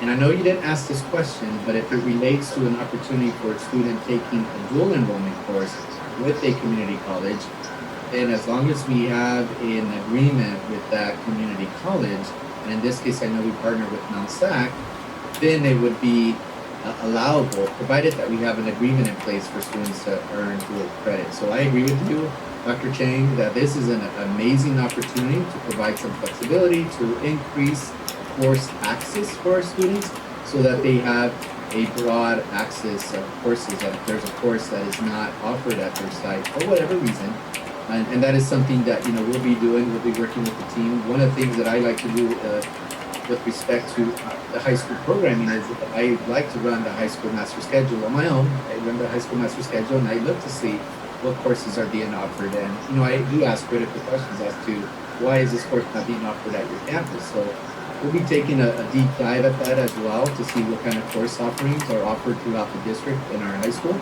And so, Dr. Fancher, is there anything else with that specific question you'd like to add? Because I know you've been working with the team on that. No, I think the only thing I would add is that, again, in summer, what we saw was students were more willing to take classes at the other high school that weren't being offered at their high school in summer because it was online. So we did have that, and the high school principals, I think, have already been thinking about the fact that some of them, they might have small AP classes, and it might be a good time to combine some of those if it helps us to, serve some need other places. So some opportunities for things that we haven't been able to do in the standard model. Yes, thank you, Dr. Fancher. And the next question, Dr. Chang, you had asked about the Quick, Dr. Lin, before you move on to the next question, can we make sure that's part of the independent study plan that's presented to the board next week on how that looks and how that can happen? Because I think Dr. Chang is making a good point. We do know that not every school has the same AP classes, and so having this new opportunity where students from all of the high schools can take an AP course that's not offered at their high school now virtually from another high school. We want to make sure we get that because I don't even know if it's even possible. I think I don't even know when they pick their classes, but maybe now if they know it's possible, they can change that working with the counselors and the homeschool site. So I think this is an exciting time for that. So make sure. Yes, we will do that. We will add that as part of the plan. Board President, could we go on to the next question, or is that okay? He's muted. All right, so let's go to the next question, which was a reassignment of teachers to teach different courses. Ms. Rojas, could you take on that question, please? You can. So there has not been any relaxing of the guidelines in regard to credentials. If you're going to teach in a particular subject area, you are to be credentialed in that area. So the guidelines are the same. But there are some flexibility that's always been available. Some ways that you can deem that someone has subject matter competency in certain areas, even if they don't say a full credential. It gets a little more complicated, so I don't want to teach the time now. But generally speaking, the guidelines have not been relaxed, and you still have to have the credential for the area that you're going to teach. Thank you, Ms. Rojas. And I know there was a follow-up question with respect to emergency credentials as well. Can you address an emergency credentials, please? We do not any longer have emergency credentials. We have had those in the past. But there are some things that we do have. If we were to have, say, a shortage of teachers, and you can look at internship credentials, there's other ways that you can hire someone while they are earning their credential, but they don't have, per se, emergency credentials anymore. Okay, thank you. And the final question that we had for this part was the instructional materials. Might we be short on instructional materials if we do distance learning? And the other follow-up to that was, does Williams compliance still apply? So, Dr. Fancher, you want to take that on? Sure. We are not allowed to be short on instructional materials. It is against the law. And the Williams law is in full effect. We were made aware of that. And we have been discussing that in cabinet and in the instructional division and with the principals as well, and in our RISE committee. So, and we've actually, all of our online platforms are available. Every one of our new adoptions do have online components with them. And then we'll be making some recommendations to the board on a few other online platforms that will also assist some of our specialized groups. All right, thank you. Dr. Fancher. Thank you, very good. Very good. Dr. Fancher, let me ask you this. In terms of the, you're absolutely correct in terms of instructional material. That's an area of Williams' groundwork. What about now that we are transitioning to a distance learning model? What about the prospect of getting an online textbook?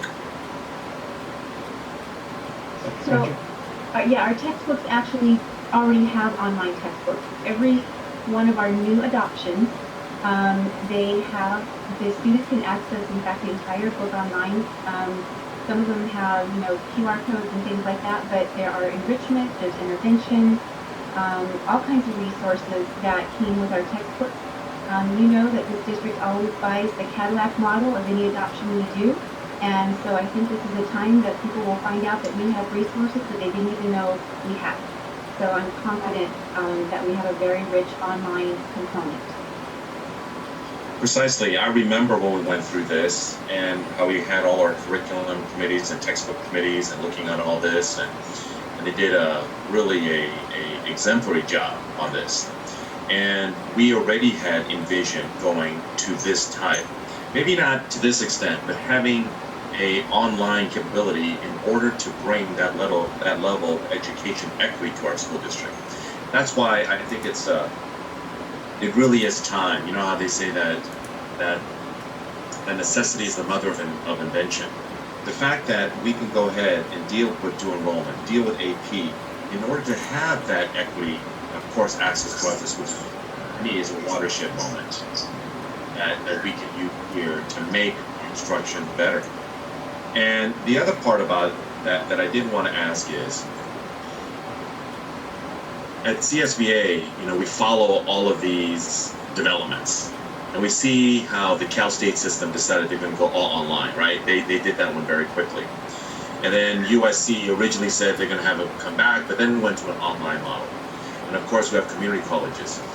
Because it is an online model, and we want to engage in absolutely the best practices for all, is there any way that we can look and, in essence, model what these universities are doing in terms of the online distance learning experience? I think in this situation, it's more of a one-to-one where we can actually go ahead and do that. And I'm actually very excited that we can elevate our level of instruction.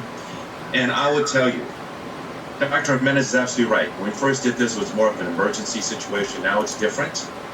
And at the very beginning, the parents and kids that I was talking to really didn't think that much about this, because remember, we were only going to be gone until right after spring break, right? So in their mind, it was always going to be temporary. Nobody thought it was going to be for the rest of the school year. And now it's different. And now once they realize that, and Dr. Fancher, it was borne out by what you said about summer school, and you know how much you and I talked about summer school.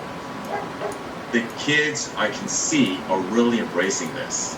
This is a technology-oriented generation. So I'm bullish on this because I think our teachers are phenomenal. I think our staff are phenomenal. I think our leadership is phenomenal. I think our administrators are equally so. So I can see this.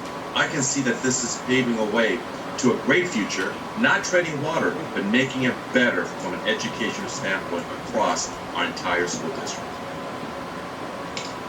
Yes, if I may answer the first part of the question, Mr. Kwok, you mentioned whether we could look at what universities are doing with respect to their online learning platform.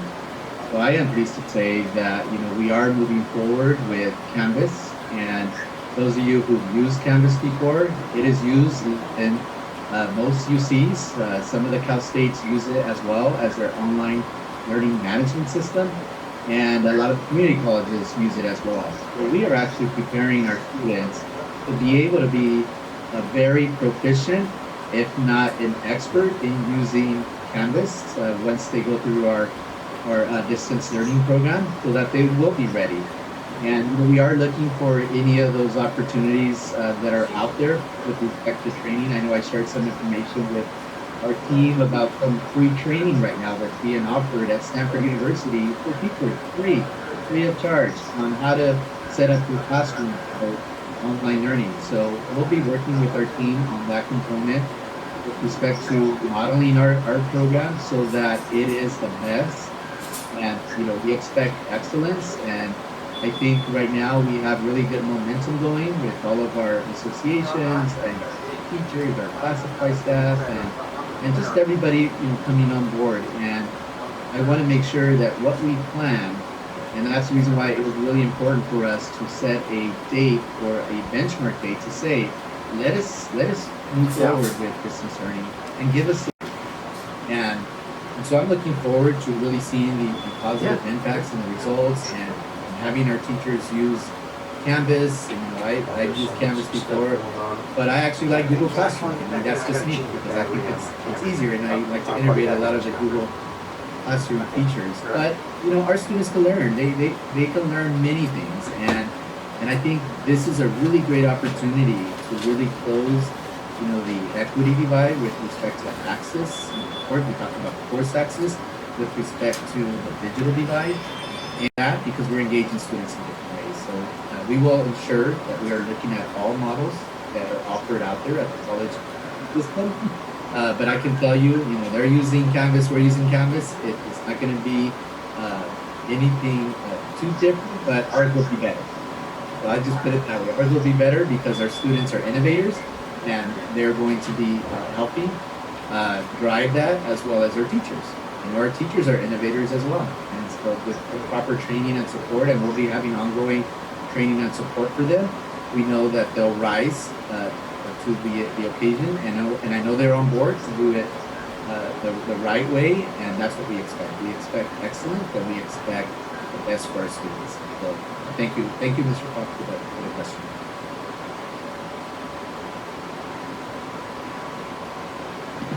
I have a question. Yes, Yes, this question is either to Superintendent Dr. Jimenez or maybe Director Thomas Tan. I don't know if he's available. But if parents or students are still in need of technology, at this point, will they need to contact the district or the school site in order to receive that? Yes, thank you for the question, Mr. De La Torre. I know I've had discussions with my team, and I know Dr. Fancher has the answer to it because her and I had a conversation about it. And so if you could go ahead and take the question, Dr. Fancher. Yeah, and Dr. Tan is obviously part of the team, as is a lot of everybody, but we did send out just recently a fall survey, is what we're calling it, and we are contacting all the families that we have not heard from.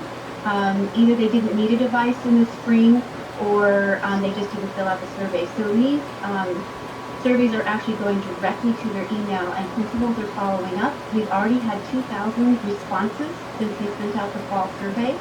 And so we are working on that, and we are deploying devices with the goal of getting as many as possible into the hands of kids on the start of school, and also some hotspots. So yes, we are working on that, and then the principals go through person by person to make sure that they've made contact. And if parents who we don't have good email, or we don't have an email, which actually we only have about 500 families that we don't have good emails for, the principals are reaching out personally, or someone in the office is reaching out to them to see what their needs are.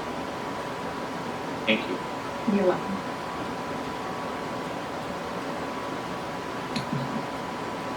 All right, is there any further discussion from any of the board members? Any other questions? I do have one question before we take a vote. So I know in some of the parent meetings and some of the discussions we've been having, we were looking at 3 options: hybrid, distance learning, and independent study. Obviously, we're not going, depending on what the vote goes, into a hybrid mode. But if the way this is worded, I'm curious, is independent study still an option for those families who want to take advantage of that option, even though we are may go into online distance learning by this vote? Yes, that is correct. Our students that are part of our alternative ed programs, those students that are doing credit recovery, they are already familiar with doing that, and as part of that vote, independent studies is still part of the distance learning model.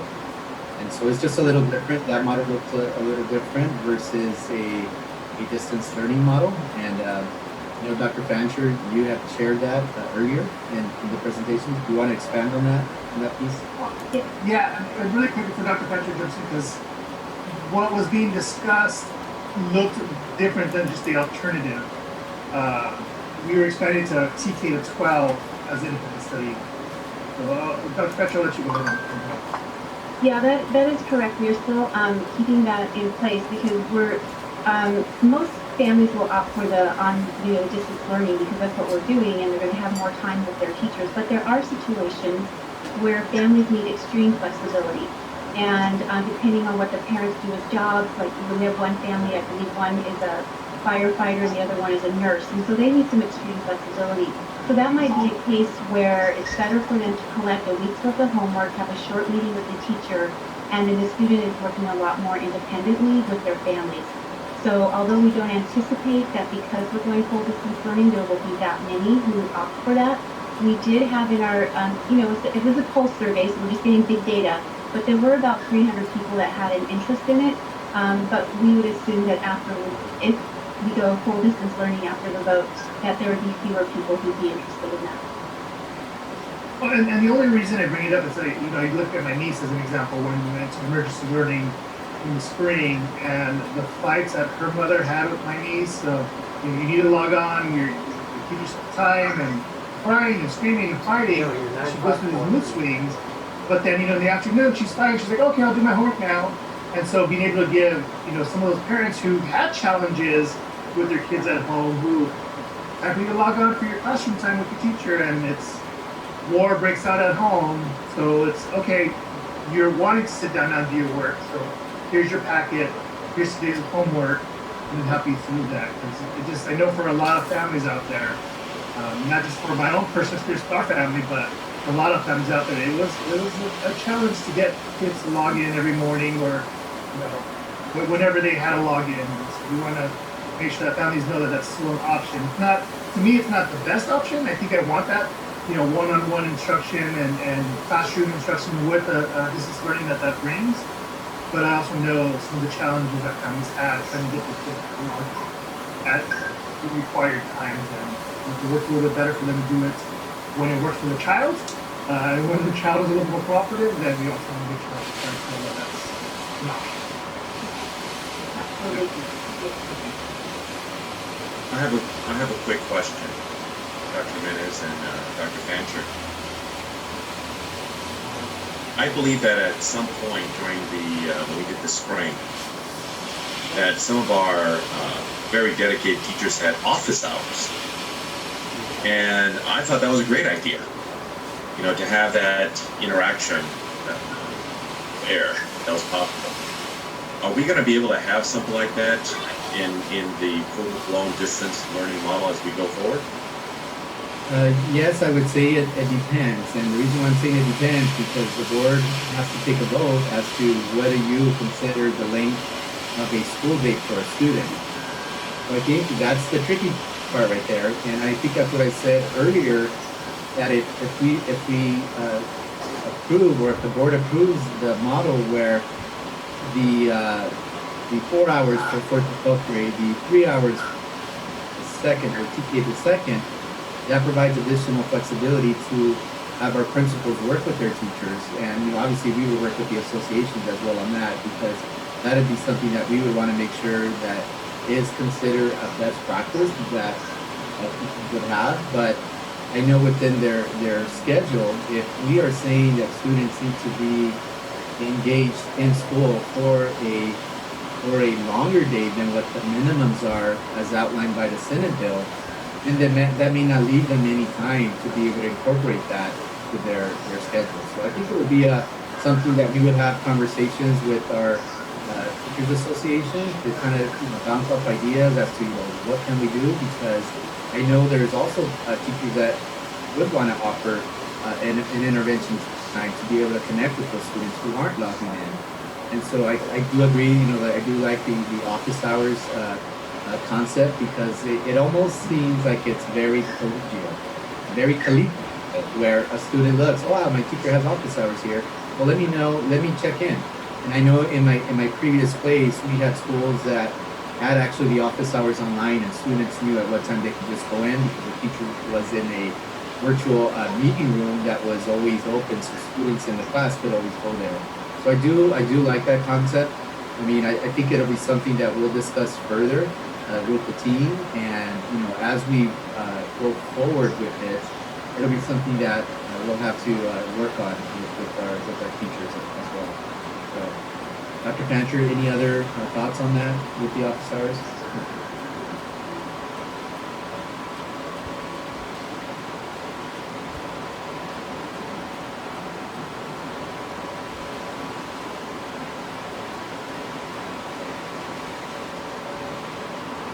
I think we can move on because that will be part of the presentation for the plan that's introduced. Are there any other discussions or questions before we take a vote? All right, seeing none, we'll go ahead and do a roll call vote, please. Mr. Margarita? Aye. Mr. De La Torre? Mr. Kwok? Aye. Dr. Jones? Aye. Mr. Duarte? Aye. Motion carries 5-0. For Board of Education comments.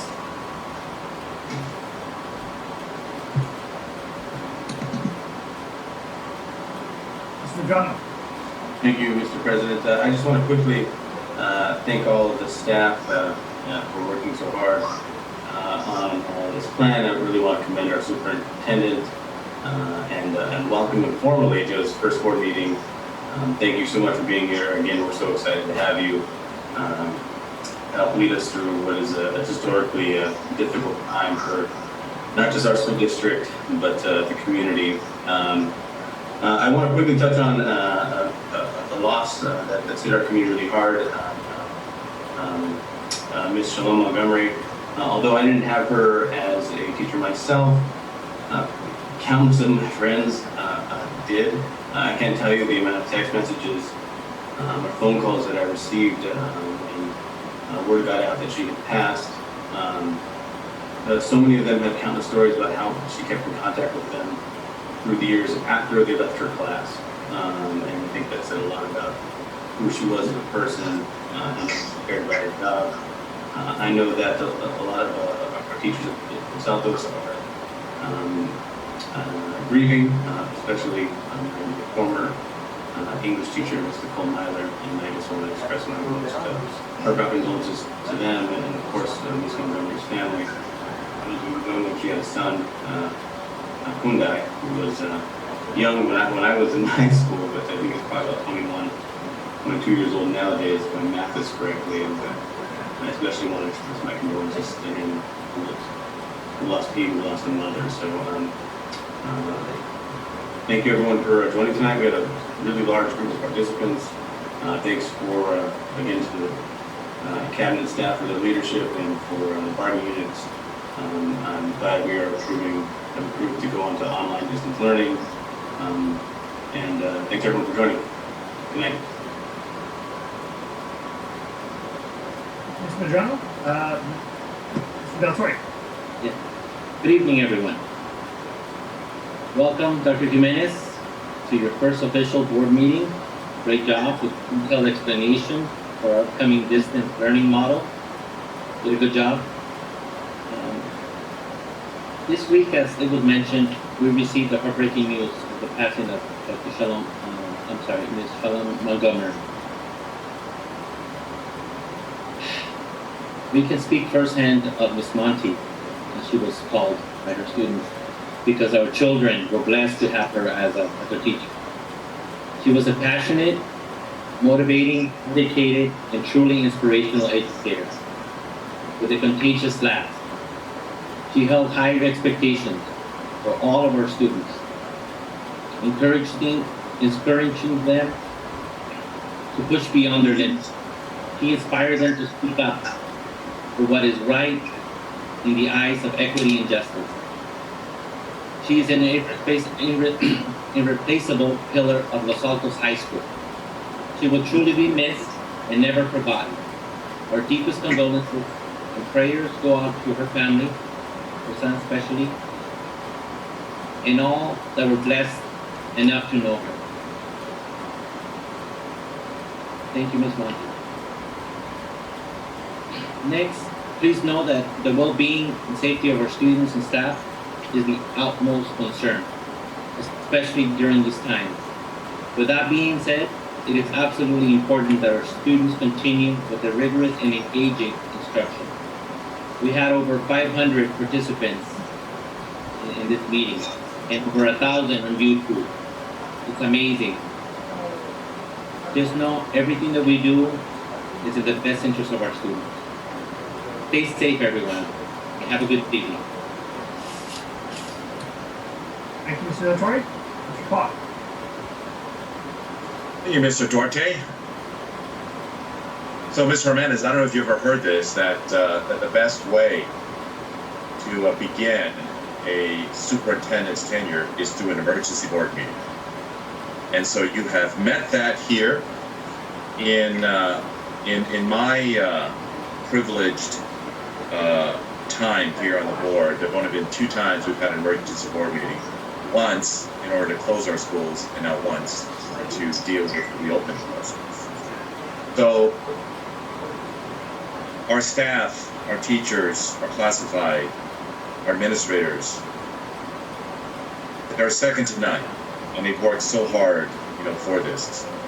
And I can't say more than it for being RISE and how everybody has come together to go ahead and do this. So I think it's wonderful. I'm very pleased to see everybody involved here in terms of such a seminal issue, with all of our participants and what they thought and so forth.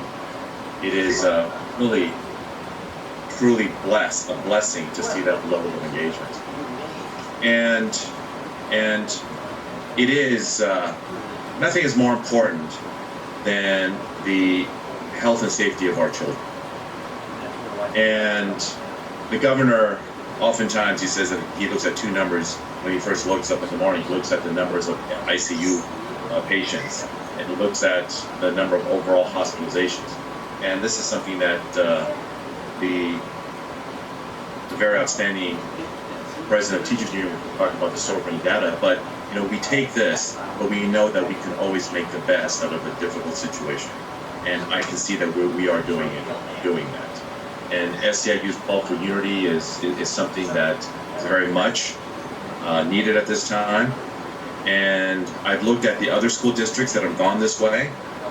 And one item that we haven't spoken about that I do want to just briefly address is the issue of keeping our kids safe once we do reopen through the amount of money that would cost for possible testing and contact tracing. So these are things that we will address down the line.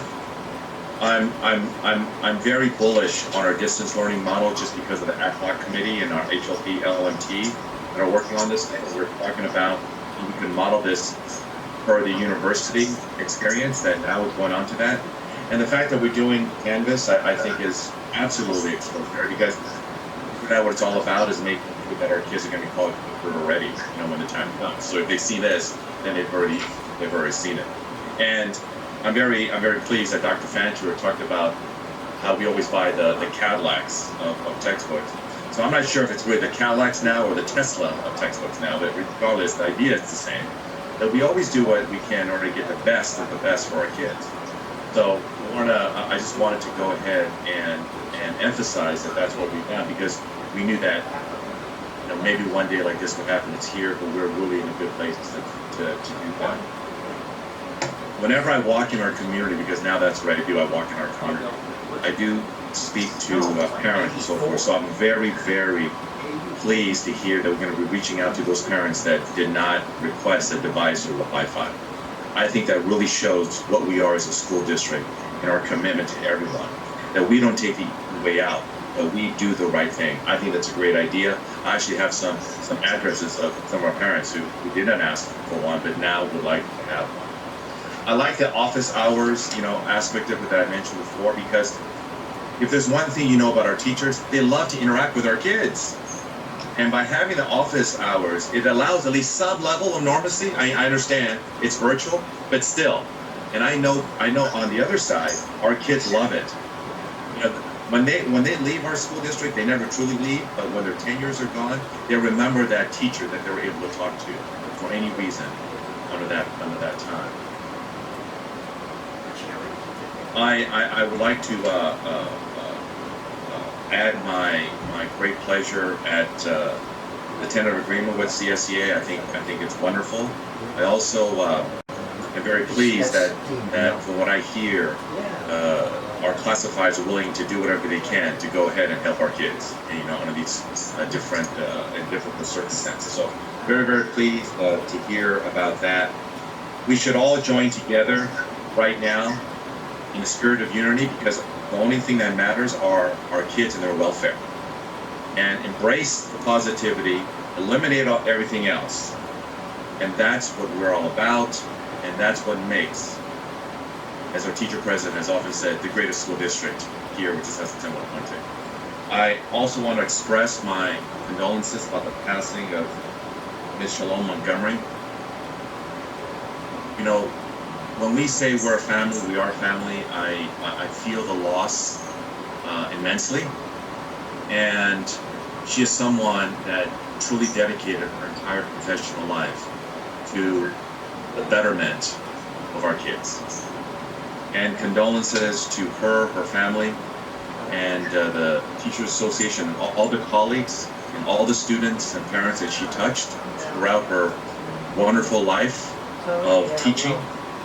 And I would respectfully request that we have a moment of silence at the end of this meeting in honor of her great life and what she did to make things better for everyone that she ever touched as a teacher at Los Santos. Thank you very much. Mr. Kwan, Dr. Chang. Okay, thank you very much.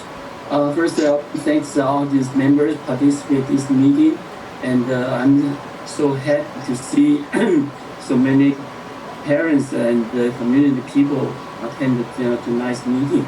We have about 500, almost close to 500 people on this meeting. And the reason is this one. I always mentioned before, several times before, that our teachers, our students in education is the most important things for us to do.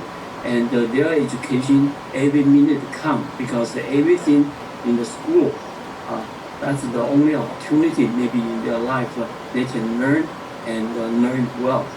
And so tonight, so many public join this meeting, shows that our community support this idea, so support our school district, that we are dedicated to teach their kids, and we are very serious about educating their kids, and every single minute counts. And also, because this distant learning is something new. Traditionally, we have this in-class education for almost 50 years, and we improved every year, and even to today, we still have people complain about the not perfection.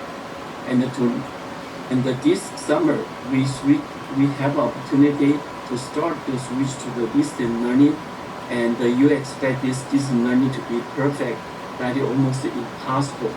I'm very happy and encouraged by our staff and our leaders, and take all the different criticism, and then still work really hard and try to make this one work.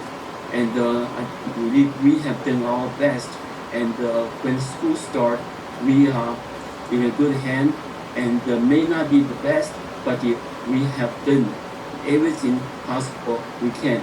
As everybody has seen this Dr. Jimenez's presentation, that is a well thought plan.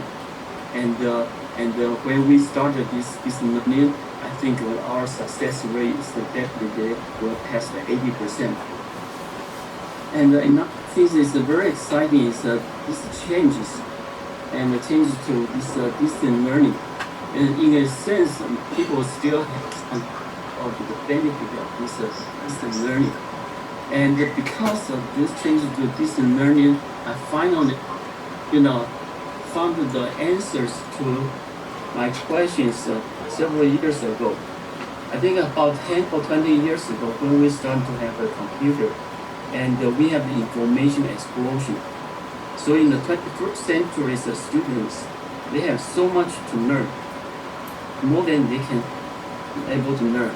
And same thing in the school district, teachers, they have the much more material want to give to students than ever before. And this is this 21st century students, or 21st century's life. Yeah, everybody have to learn a lot of things. Everybody have to memorize so many things. Almost like everybody have to try to beat the computer. And then how can we teach our students so many things in such a short period of time, and help them to memorize it? So I just keep asking myself, and also look at our education system change. All of a sudden, right now we starting to have this distant learning, and the distant learning as a concept is that the teachers and put all the curriculums online, and the students have to spend lots of time to prepare this course. In other words, students have to read ahead of time, and when the time comes, the teacher just check the students' the understanding of the material, and the concept that we have just talked about in the education field is called the inverse classroom. That means the students have to read themselves. They can read the material the teacher has prepared for them. They come to school face to face with teachers, and let the teachers start some project or some work and check their understanding. And this is exactly what the hybrid system is going to be. And right now, the distant learning, and we have to train students. They have to spend lots of time to read those materials the teachers prepared for them. Then in the future, when we start the hybrid system, then that is exactly the model we have in the reverse classroom. So we can say this is the time of the revolution of instruction. And because of that one, and we also needed to make some adjustment, and also we have to do some preparation work. The one thing I think we are sure of that one is that some learning in the future, student must learn themselves or read themselves at home.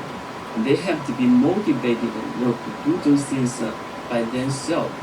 So it will be our current, maybe the administrator or maybe the superintendent. You have to arrange it in some way is to help the student understand the importance of learning, so that they were motivated to learn. And I so far I'm on the board for so many years. I haven't heard any administrators or any superintendent spend time to have this program to motivate the student to learn. But this will become necessary in the distance learning and also in the hybrid system. Students must be able to read by themselves. When they attend the class, they should discipline themselves and know the importance of learning, and that they will not get disturbed in the class. And this one used to be face-to-face in the classroom. Teachers spend so much time in controlling the classroom. But right now, if we start the distance learning, there's no way we can control the classroom, except we motivate the student, we tell the student the importance of learning, and that will help them. Just like the college students, they are so dedicated in learning because why they spend time and money to college. And same thing here, our public education system is free, but this is not free. They spend up on valuable time to learn, and they should not waste their valuable time in learning. And also because of this distance learning, and there are so many things involved in peer computer adjustment, and also because this is the first time, and we are facing this pandemic, this crisis, and there are so many things we may not know right now what kind of dangers ahead of us, but we do need to have some kind of preparation. In other words, we have to make somebody have to think that what can go wrong on this path.